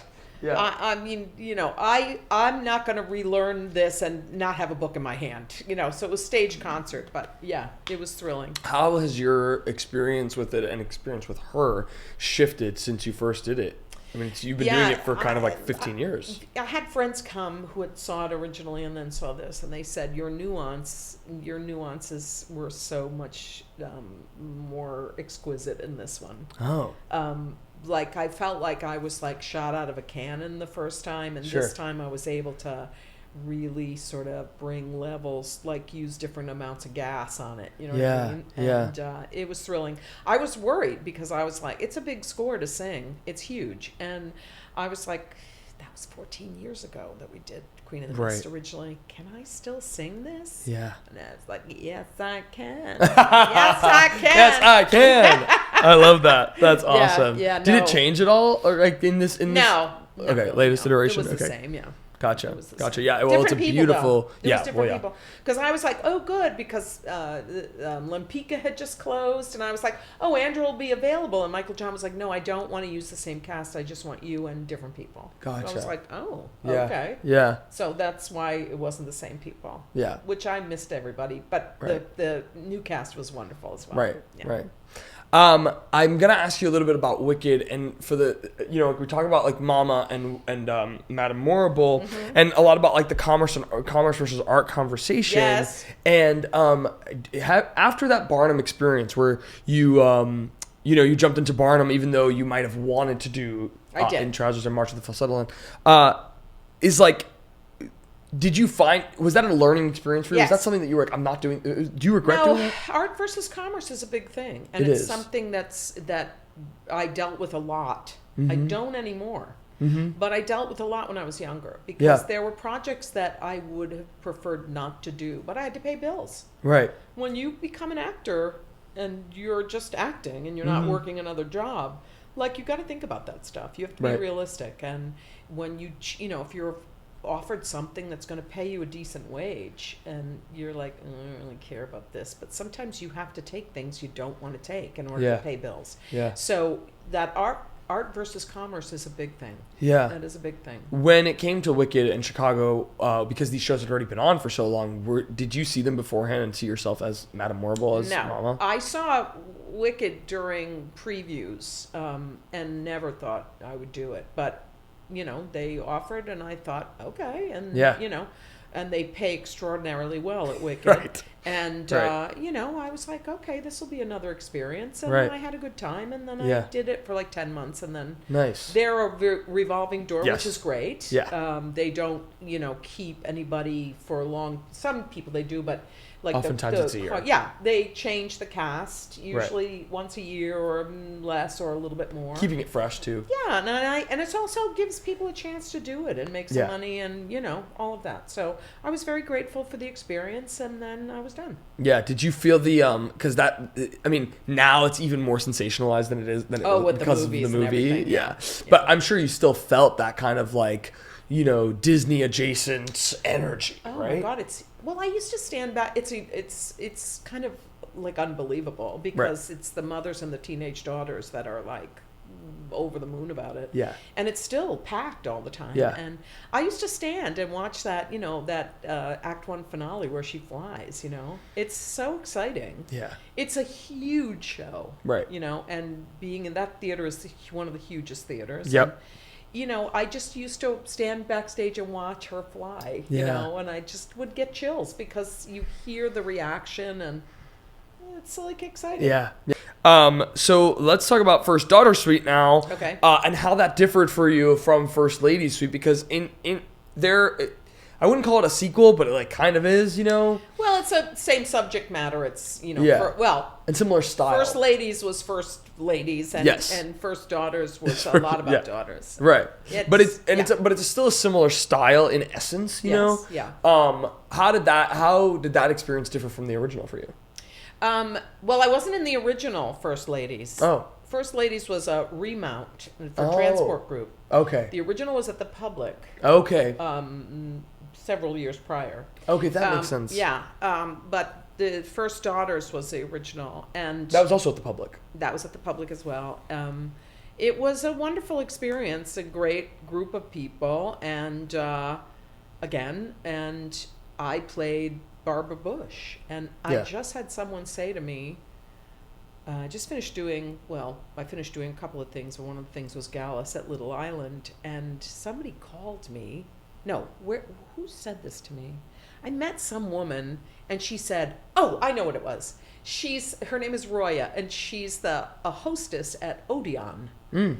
And I was doing a show at the Flea, and we went to have dinner at the Odeon, and this woman was like, I'm a fan of yours. And as the evening went on, she kept spilling more stuff that she had seen. Oh. And she said to me, and she said, I said to my husband, I don't know how someone made Barbara Bush sympathetic to me. And I was like, you saw First Daughter Suite? She was like, I saw First Daughter Suite. So, yeah, it was cool. Yeah, it was very nice. That is cool. Yeah. In a character like that, it's like you...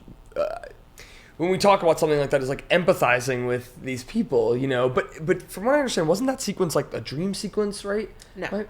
No. Yeah, well, kind of. It's that Barbara goes to the sea once a year because her daughter died. So it was not really a dream sequence, although her daughter shows up. She envisions her daughter. Yeah, she envisions her daughter. Yeah. Right. Yeah. But what both First Ladies and First Daughters do is see them on a personal level rather than this big, That's exactly right. spectacle kind of thing. Yeah. Totally. What is the research that you're doing with that? I didn't really do much. Yeah. I'm not a big researcher. I just kind of go with what the material is. And I did look at pictures of Barbara Bush because I would really imagine, I would put Barbara Bush's face on mine. Mm. It's like I was trying to look through Barbara Bush's head. Yeah. In a way. Right. I couldn't be more different than Barbara Bush, but sure. That is such an exquisite, and so just about loss and I don't think people realize the depths of Barbara Bush's sadness. Right. I'm like getting teary. Well, about it, yeah. Losing a daughter and, all of that. It's an inherently human thing. Absolutely. She just happens to be this figure. Yeah, she happens to be this figure that not a lot of people, I think I have Kleenex in my pocket. Not a lot of people. I was going to check if we had some. No, I have some in my pocket. Oh, Jesus, today. See, when I talk about Michael John stuff, yeah, I get very emotional because it's so deep. And moving, yeah. Anyway, a lot of people have opinions about who she is, and a lot of people don't like Barbara Bush, but, I found her to be enormously sympathetic and really moving, and it was a wonderful experience. And also, THERESA, there's nobody like THERESA. She's brilliant. And THERESA can be very childlike in her sort of openness, and her voice is unmatched, and it was just a joy to work with her. It always is. We've worked together a number of times. Yeah. And, Someone used this word about her that I was like, I can't remember if it was in school or not. She's like ethereal. She is. She's from another planet in a way, very singular. So is her voice. My gosh. Oh, please. Yeah. I think it was Adam Gettle. I think Adam Gettle was the one who said that. Who said that THERESA's like this ethereal, ghost-like presence. She is. And just to have her play my 4-year-old daughter. Yeah. It just was wonderful. Yeah, it's beautiful. Yeah. Let's talk about Oklahoma. I had heard about Oklahoma at St. Anne's. It is, I don't know. I think Oklahoma falls in that similar category of like these sacred shows, right? Absolutely. And what you guys were doing was so far from the original, right? Well, nothing was changed. Nothing was None cut. of the text was changed. Some lines were combined for characters, like a couple of characters were cut, so to make. No chorus, no big dancing except that one number, the Dream Ballet. I loved it. As I said, I was involved with it for quite a long time. Daniel Fish, who I adore, who's the director, asked me to be part of it, and we started at New York Theater Workshop, and we did 2 weeks around the table just examining the script and making it, and Daniel's all about as real as possible. Like, I don't want people smiling. When you come out, we came out, sat down. I don't want smiling. I just want you to, know the gravity of what's happening in this show. Huh. And then we went up to Bard and did it at Bard. It was a huge hit, completely sold out. And then it took 4 years from Bard to St. Anne's. How did you get involved in it? Did you say that? Daniel just asked me to do it. Yeah. How did you know him before? I had done a reading with him before. Okay, gotcha. And he just called me and said... What was his initial vision with this production? It's very Daniel. Very spare. Not all of the hoopla that normally goes on with, no smiley, dancey numbers. It was just real. It was just the reality of this town. Right. And people circling the wagons when they sense somebody who's... a little off-center. Yeah. And also that I think he really wanted to examine that Judd isn't really the villain in this piece. Yeah. It is more Curly than Judd. And no one had ever done that before. And that, I will say that... is actually really inspired, and that moment is, I think, one of the strongest about that. It's very version. Sexual as well. Yeah, it's very homoerotic. The two of them at the table, in the dark, and I just think that Daniel pulled some stuff out of that script, which is a brilliant script. Yeah, that no one had ever thought of before. Well, that's what I was going to ask you. Is what did you ever have a relation? You must have had a relationship with Oklahoma in some capacity. Never. Right? Really? Never. You never did it. Never. Did you know it beforehand?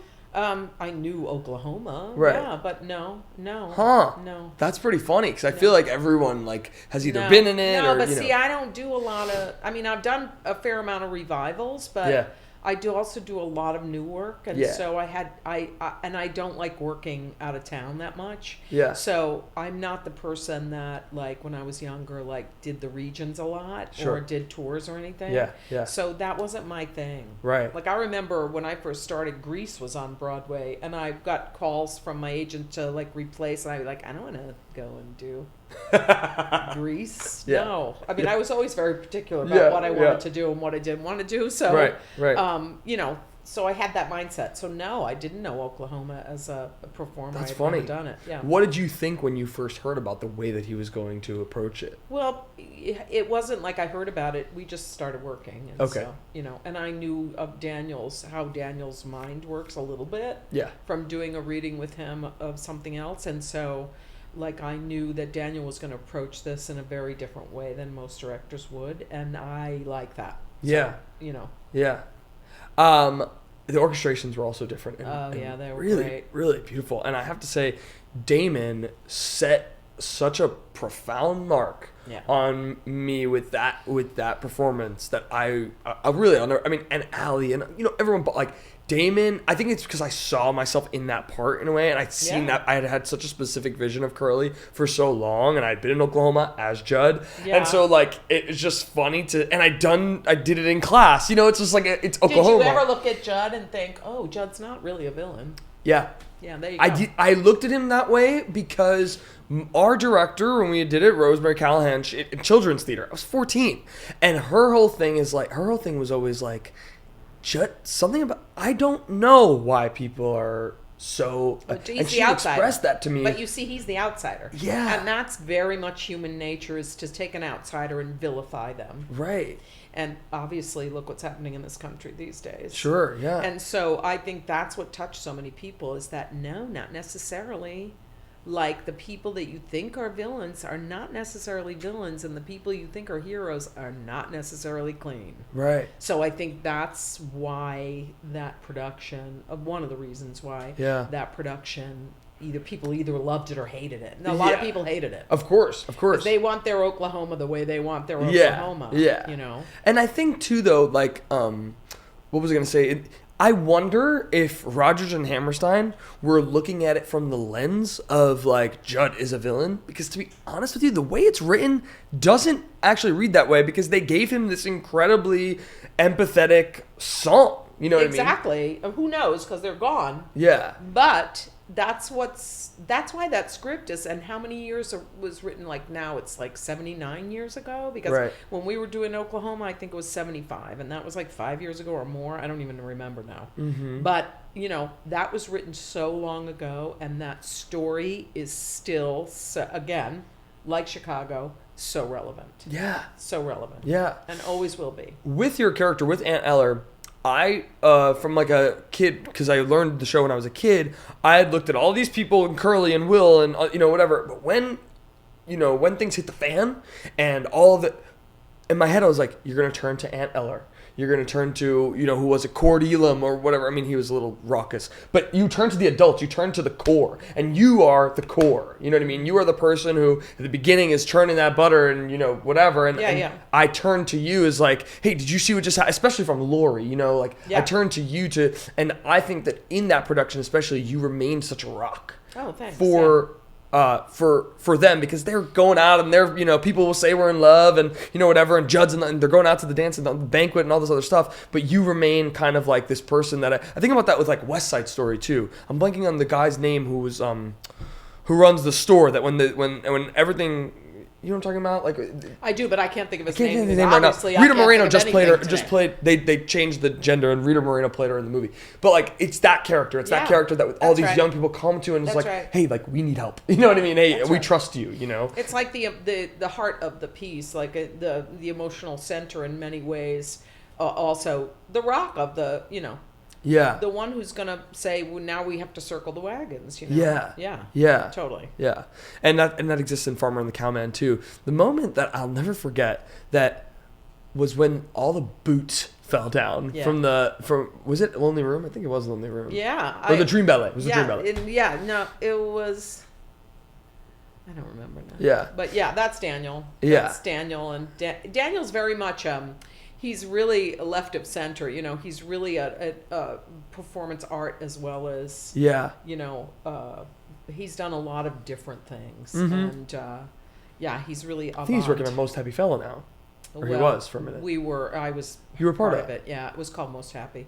It was just the score of Most Happy Fella. Okay. And it was called Most Happy, and it was just women. It was 7 women. Wow. But I think the estate does not want it to go any further. So I see. And you guys did it at Williamstown, didn't you? We did it. Yeah, we did it at Williamstown. We did it a couple of times. We did it up at Bard as a concert for Summerscape, and then we did it up at Williamstown in a production. Yeah. And it had all of the Daniel hallmarks, but I don't think it's going any further. Did it feel doing that, did you expect for that show, especially even like when you guys are at St. Anne's Warehouse, which is a space I love. I love St. Anne's as well. Love St. Anne's, and Me too. see. And the Armory, which I've never worked at. I want to work at the Armory. Oh yeah, I've never. Oh really? Yeah. Where is that?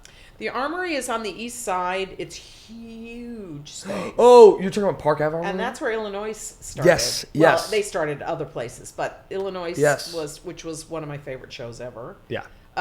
They started at the Armory. Yes, that's right. Yeah. And they just did the guy who played I know the Armory, but yeah, that's funny. No, I've never been there. I've never seen a show there. But with St. Anne's, like, did you guys anticipate that it was looking to transfer?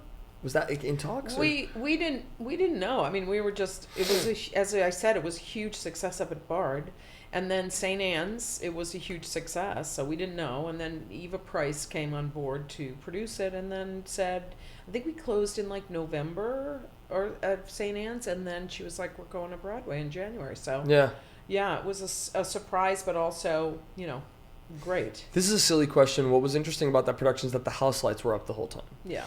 Were you ever, was it easy to get distracted by having because that people are horrible.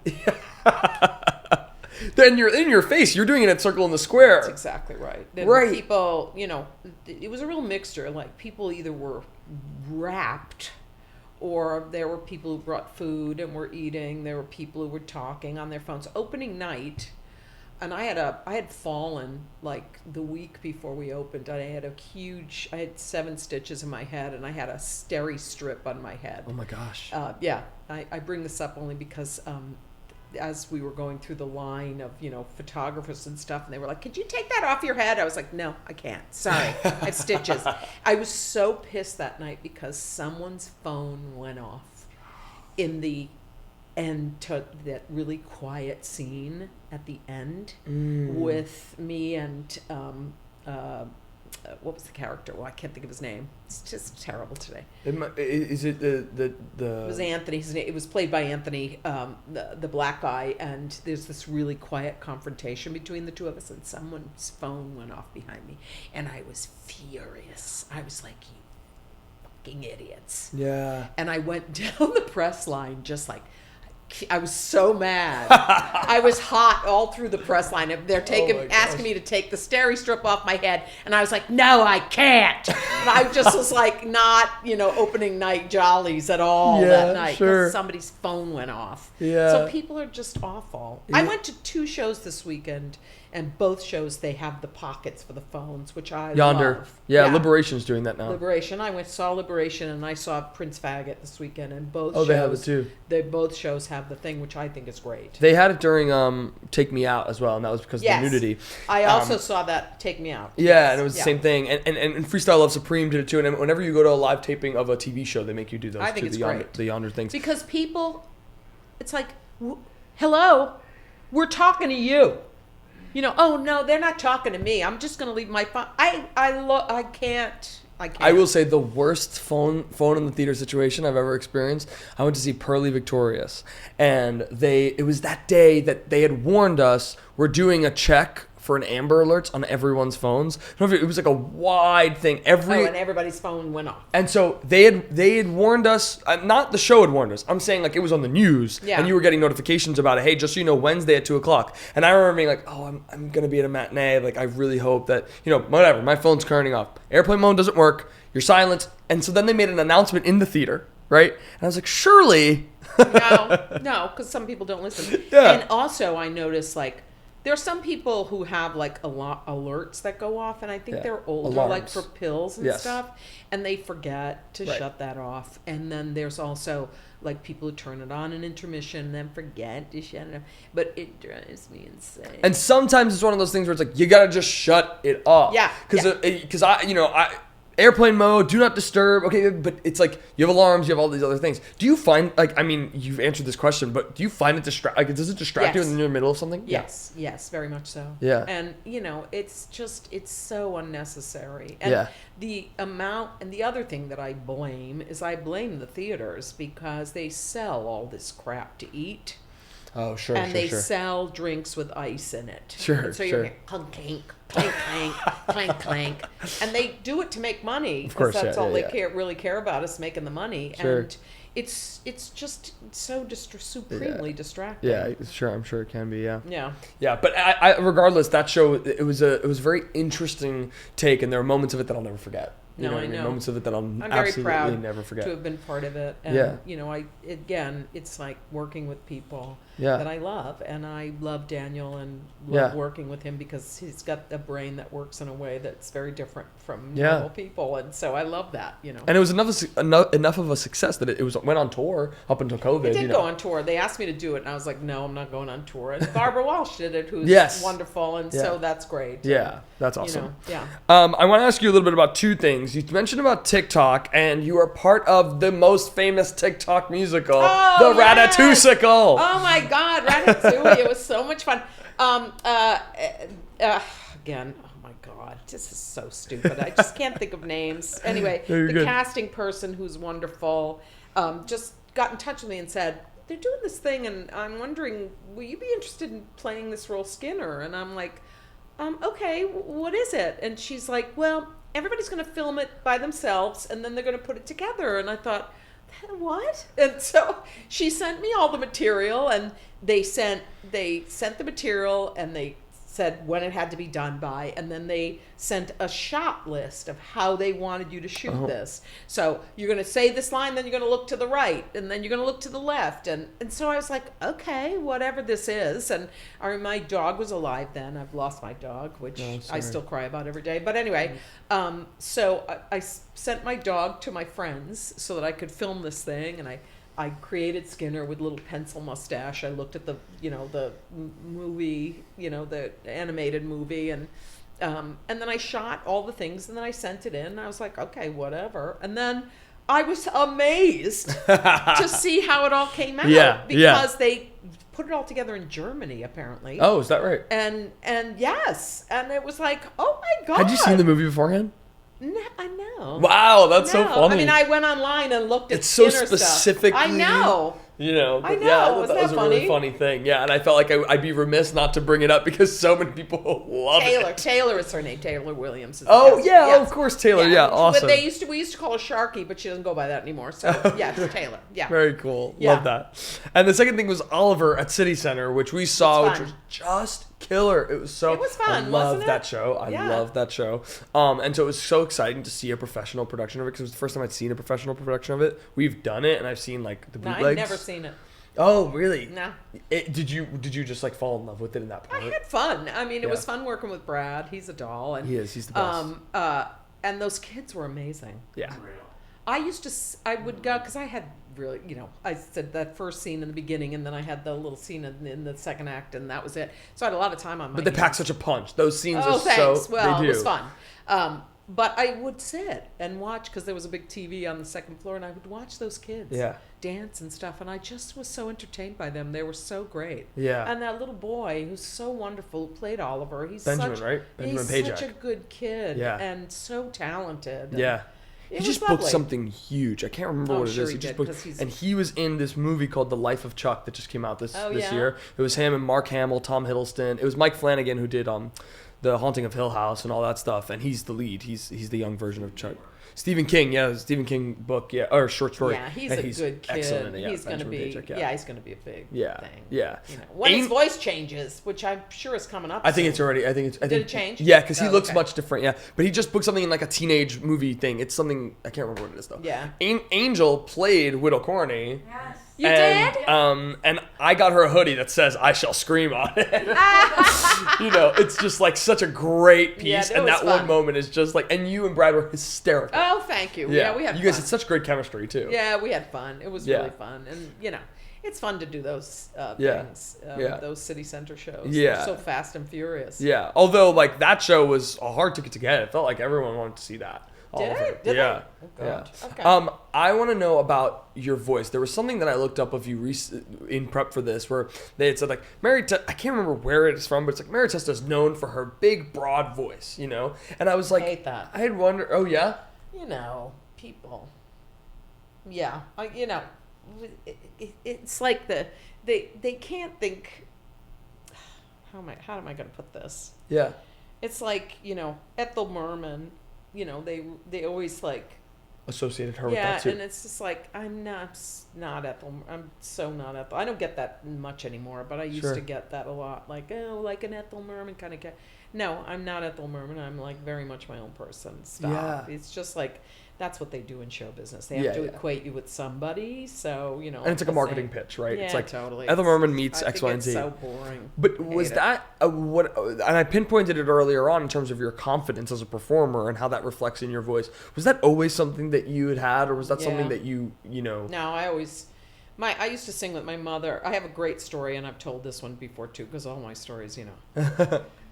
When I was a kid, I think I was 9, and my mother went to the store. I lived in Rhode Island. We lived right across the street from a golf course, and right across from the second tee off. And my mother had gone to the store. She said, "I'll be right back," and left me alone, you know, for 20 minutes or whenever it was. And I was singing something really loud and big, real big finish, you know. And all of a sudden I heard applause. And I was like, and there was like 20 men at the second tee off who were listening, because it was summer and the windows were open, and they were like, they applauded my song. And I was like, oh my God, I was so embarrassed. Like, I sat under the window so they couldn't see me until my mother came home. But that was like my first indication of, oh, you got it. This is what I have. This is what I have to offer, you know? Yeah. So I've always just sung. And I studied voice, you know, when I first came here and stuff. But, you know, just always had a big voice. But I used to smoke, and I quit smoking when I was 40. And it took a couple of years, but my voice got bigger and broader and stuff. How did that adjustment change your voice? Did you notice it? It took like 2 years, so it was subtle. But then one day I realized, oh, I'm singing higher, and I'm singing, in the way it felt bigger. And sounded? Yeah. Yeah, that's interesting. Yeah. Because sometimes those two things don't correlate, where I'm like, no, I know. It feels good, but it sounds. No, I you know, I'm confident of what I can do and what I can't do and all of that. And, you know, there are singers like, you know, who can do all of that. Like, I can't scat. I don't know how to scat, and I don't even try. There are people who are really good at it. Like Leah Delaria is a great scatter, and you know, so, you know, I know what I can do. Yeah. The Gardens of Anuncia, another LaChuisa piece that was, like I said, raved about. It was something that I remember being like, oh, I'm so sorry I missed that. With Priscilla Lopez, too, who's like legend. Yeah. You know, talk to me about that experience and doing it. I've never even been to that space, to the Mitzi Newhouse. Oh, no? Yeah, no, I've never been to that space. It was great. Well, we did it at the Old Globe. Prior. We did a number of workshops, and then we did it at the Old Globe. I don't even remember now. Year-wise, like 4 years ago? Sure. 5 years ago? 6 years ago? I don't even remember. But, yeah, we had a lovely run at the Old Globe. And then Lincoln Center, which was wonderful. It's a beautiful piece. It's about Grazie, you know? Right. And it's just a lovely piece about Grazie's life. Michael John and Grazie are very close. They're like mother and son. Right. And this was his homage to Grazie. And I was thrilled to be a part of it. You know, I love Graziella, and she's been a big part of. Did she direct that piece? Yeah, she did. That was the last thing she did. That was the last thing she did. Yeah, she was like, I'm done now, and I'm going home. I'm not doing anything more. That's funny. It was wonderful. Yeah, it was lovely. Yeah, it looked it, and you guys were, you know, the reception was beautiful. Like was everyone, it? Yeah, I mean, like everyone in town was talking about. I didn't read the reviews. Yeah, everyone in town was talking about it, and it was the holiday season too. Yeah. So like I lost remember my dog during that. Is that right? Yeah, my dog was in the hospital. Oh, it's heartbreaking, but I had to put my dog down. Yeah, that is really tough. Then went and did a show. Oh my gosh. So yeah, it was crazy. Hard. Yeah, it's a hard time for me. Yeah, I'm sure. Let's talk about. So I mentioned this to you before you came in. Whenever, because she's the godmother of our podcast, I proclaim her that, Michelle Palk. I always, whenever I know that we're having a guest on that she knows, I'm always like, oh, hey, what do you want me to ask? What should I ask that I don't, that I can't find online? Looking forward to this. So it's something that's like so silly. She was like, you know what? I should quote her. So she said, here it is. I texted her in a group chat with her and John, and the text was, I adore Testa. Ask her about the old lady show where we all lounge in chairs and tell stories and side songs. She said she pitched it to Michael John. I pitched it to Michael John and Jack. I was like, We should all be dressed as exquisitely as we can in gowns and stuff, and then have these beautiful chairs across the stage, and then we should all just sit there and tell stories and sing songs.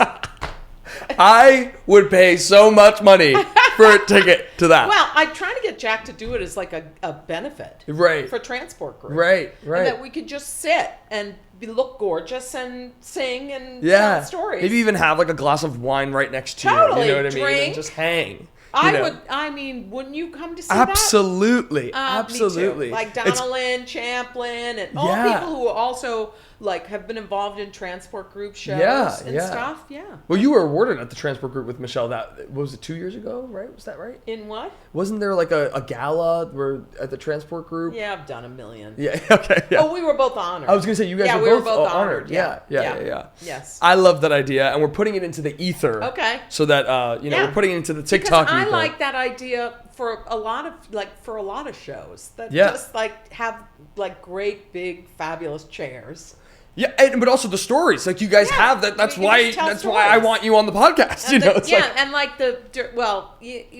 I personally don't want to tell like horrible stories. No, but just like we all have horrible stories. Oh, I'm sure. So yeah, no, it's not even about the horrible stories. It's just about the stories. You know what I mean? I can cite probably 7 that we've done in the last couple. As we've been filming. You know what I mean? Exactly. I'm like Michael John should musicalize this. Exactly. Exactly. Yeah, I love that. And then the second thing that she said she wanted me to ask you about, and this one I was going to ask you about regardless, was the development of the beautiful Jolie Gabor that you're a part of with Michael John. She said she saw the workshop and just adored it. It's amazing. It's an amazing piece. It was my idea. I made Michael John write it. Yeah. Because I had read many years ago, and I think Allison Fraser introduced me to the book about Jolie Gabor and her life. Jolie Gabor, the mother of the Gabor sisters, Jaja, Eva, and Magda. Okay. Was sort of one of the first people that sort of developed jewelry. She combined real stones with fake stones so that women who weren't really rich could afford to look as glamorous as women who were. So costume jewelry. Yeah. She really sort of perfected costume jewelry. And I am from Rhode Island, which was the costume jewelry capital of the world. A lot of costume jewelry was made in Rhode Island. And I worked when I was young at Monet, which is a big costume jewelry thing. It's a brand. And so that really hit me. And I said, Michael John, you really should write about this woman. She's fabulous and really fascinating and escaped the Holocaust and just a very interesting, very, the Gabors are interesting women. They're smart, but they're like the first Kardashians, basically. Right. So Michael John wrote. And how did you say you found out about it? I had read a book about Jolie Gabor. Gotcha. Many years ago, and I just thought it was a fascinating topic. And Michael John went to town, and it's a really, really, really wonderful musical. Yeah. So we're developing, and I just had dinner with Jack the other night, and he said that we will probably do it in the 27 season. For Transport Group. Very cool. Which will be great. The 2027 season, you're saying. Wow, that's exciting. That's pretty awesome. Yeah. And then you mentioned you have something else that you're working on. That is a show called American Eclipse, which is also Michael John. Yes. Okay. Yes. And that's a brilliant show as well about the total eclipse of the sun happening in the 1800s, where all these physicists and astronomers went to the center of America, and it's every storyline you can imagine. It's an Asian storyline, a black storyline, a white storyline, a Native American storyline, all interweaved together and through that eclipse. Yes, all of these stories interweaved, and so it's cool. Incredible. We went to Waco. A couple of years ago now, whenever the last solar eclipse, the total eclipse, the producers took us to Waco so that we could see it.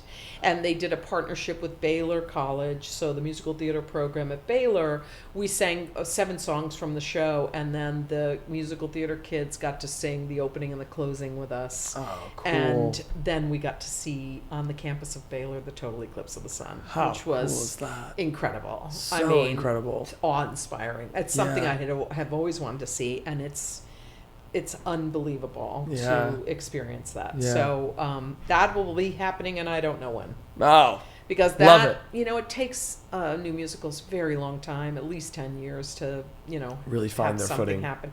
And Yeah. also these days, funding is so cut, Yeah. and, American Eclipse is big. It's a big cast. So I don't know when that'll happen. That's exciting, But I though. hope it And I does. think, if I'm right, former guest of ours, Mary Sugarman, cast the Yes. Gabor. Yes, Yeah. she did. Yeah.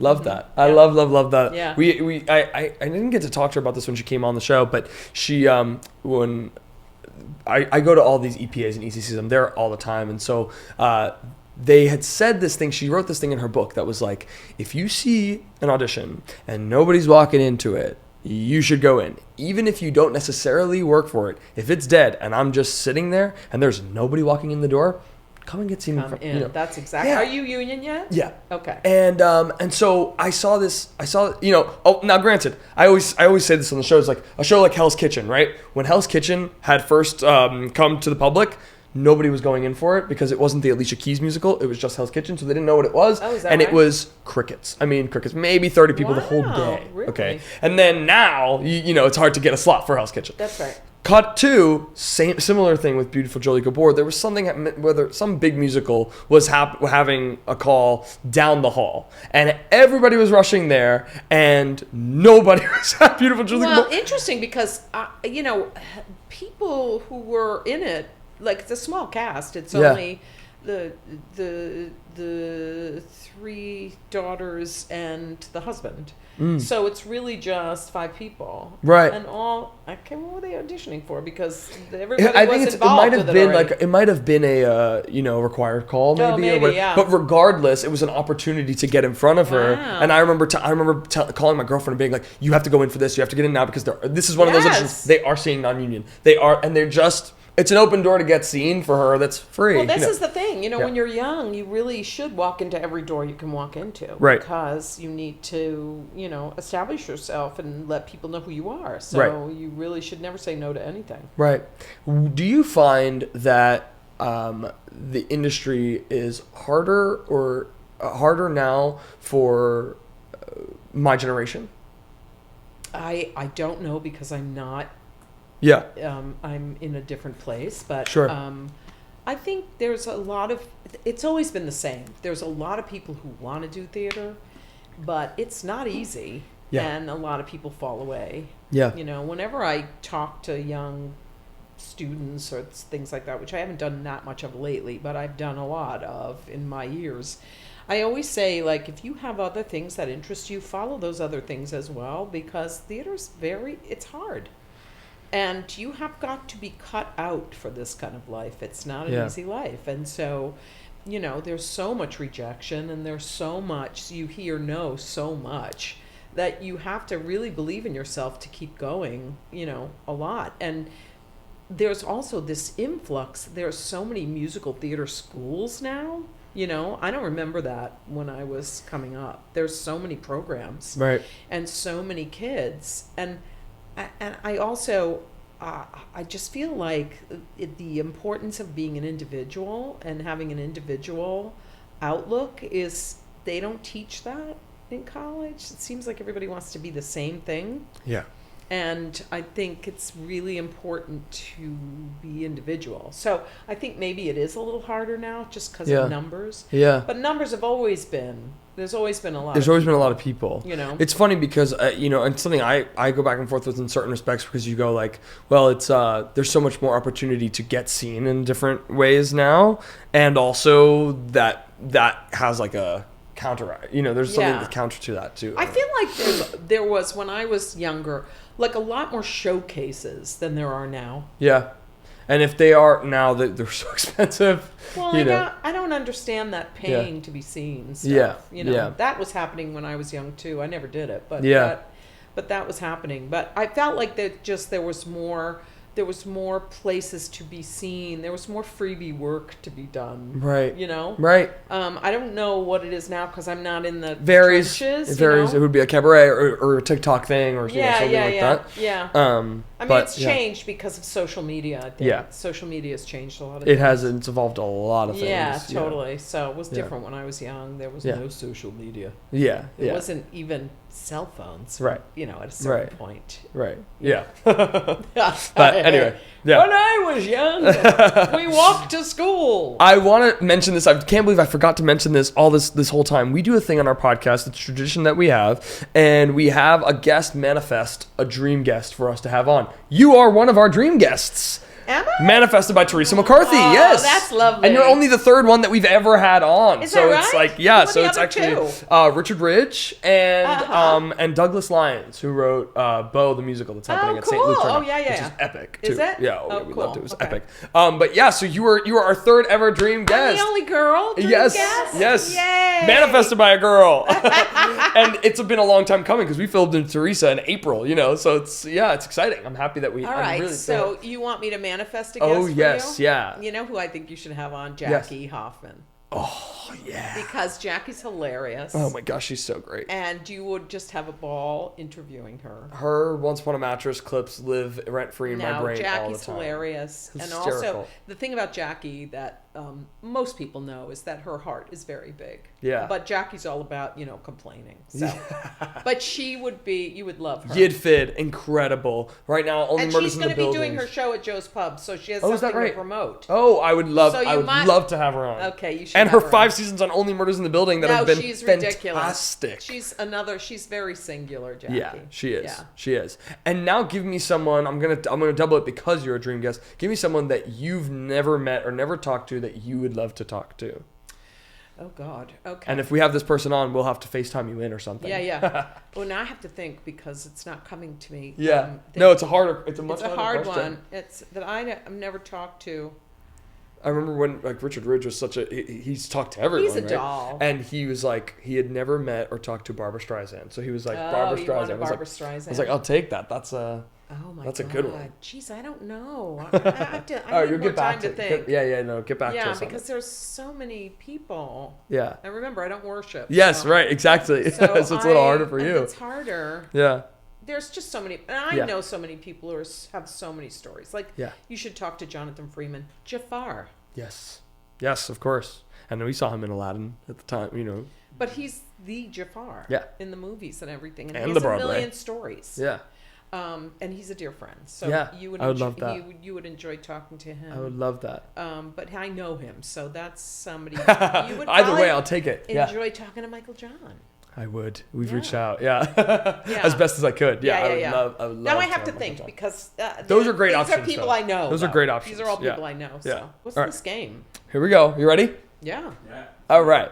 So this is Name That Song. Oh shit. So now this is not going to go well. So what I did was I curated a list of a couple songs, and the catch of them, and this will make it easier or maybe harder, is that you have been involved in all of these productions. Yes. Okay, maybe yes. I'll do well. So you get like a sliver of the song, and then I'm sorry, I'm swearing. No, please do it. Okay, here we go. Oh wait, let me make it louder. Hold on. Yeah. It was pretty low. Okay.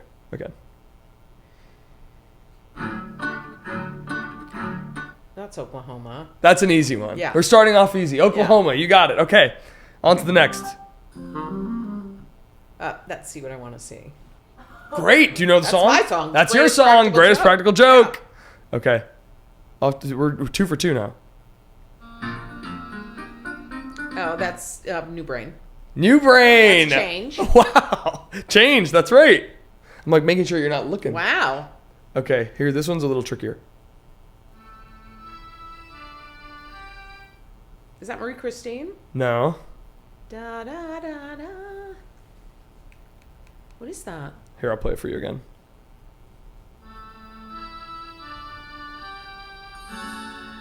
Good old I have no idea. Lenny. It's Marry Me from The Rink. So that one was tricky. That one was tricky. It sounded a little like Marie Christine in the beginning. It did, yeah. And also, that's not really where the song goes. The song more goes No. into like a traditional more ballad. Okay, Yeah, that was beautiful bad. song though. Marry Me, It love is. that That song. score is gorgeous. Yeah. Okay.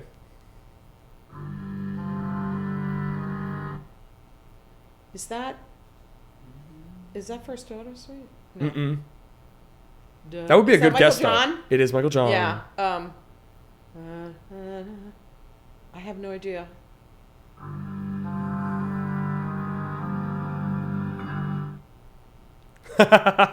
It's Gardens of Anuncia. Oh my God. Missed the man. Oh my God. Yeah. Oh Here it God. is. Isn't that terrible? And that's her song. That's my song. Yeah.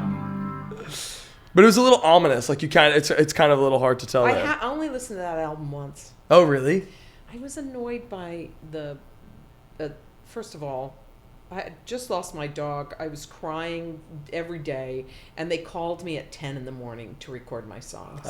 And they called everybody else in the afternoon. And I was like, why are you doing this to me? And Michael John said, because you can.